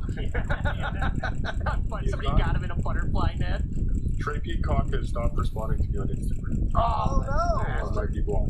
Hold on a second. Carter, I thought you were friends with everybody. Not Trey Peacock? I don't know. Patrick Michael must have said something. You got outsmarted by a retard. Sounds about right. Oh, stupid fucking blabbermouth cunt! Okay, folks. Guess what? The episode's over. That was a great episode. That was really great. Goodbye. Goodbye. Go fuck yourselves. Have a good week. Mr. Potato Head, master of disguise. He can turn into over 50 completely different guys. Is he blind or is his hair red? You never know with Mr. Potato Head. He's hot. He's out of control. Patreon.com/Cardiff Electric or YouTube.com/@Cardiff Electric. Carter, when's the new show with Bob Levy coming out? We record our first episode next week. But before I forget, a great episode yesterday with Lorenzo Ariola on Lorenzo Ariola's That's All Funny YouTube. You should check it out. It's already up and ready to be viewed. Posted it today. Very good. And I heard that Lorenzo's going to be on the Dick Show this weekend. Yes. Coming up. Yes. Sunday. You're managing Lorenzo now, huh? Lorenzo Ariola? Yeah. Indeed. Oh, fuck. Dude, I can do you get think him I for can you get if an you want. autograph? Yes. Oh, wow. $12. Oh. I want to sign a Taco Bell wrapper. Be amazing. At the abortion clinic. Well, if you listen to the interview, you'll learn that he no longer works at Taco Bell. That's a tease. I did know that. That was his first job. Very good, Card. If you're killing it, buddy, thanks for being part of the show. Merry Christmas to you. You guys celebrate Christmas whatever country you live in? Yeah. Yes, in Minnesota we celebrate Christmas. I thought it was Wisconsin. Merry Christmas, buddy. Later, Carter. Whether you're karaoke with clients or traveling through 4 time zones in 3 days, using your new American Express Business Platinum Card can get you one step closer to earning 120,000 membership rewards points after you spend $8,000 in purchases in your first 3 months, which means that every eligible purchase is a swipe in the right direction for your business. Terms apply. Learn more at AmericanExpress.com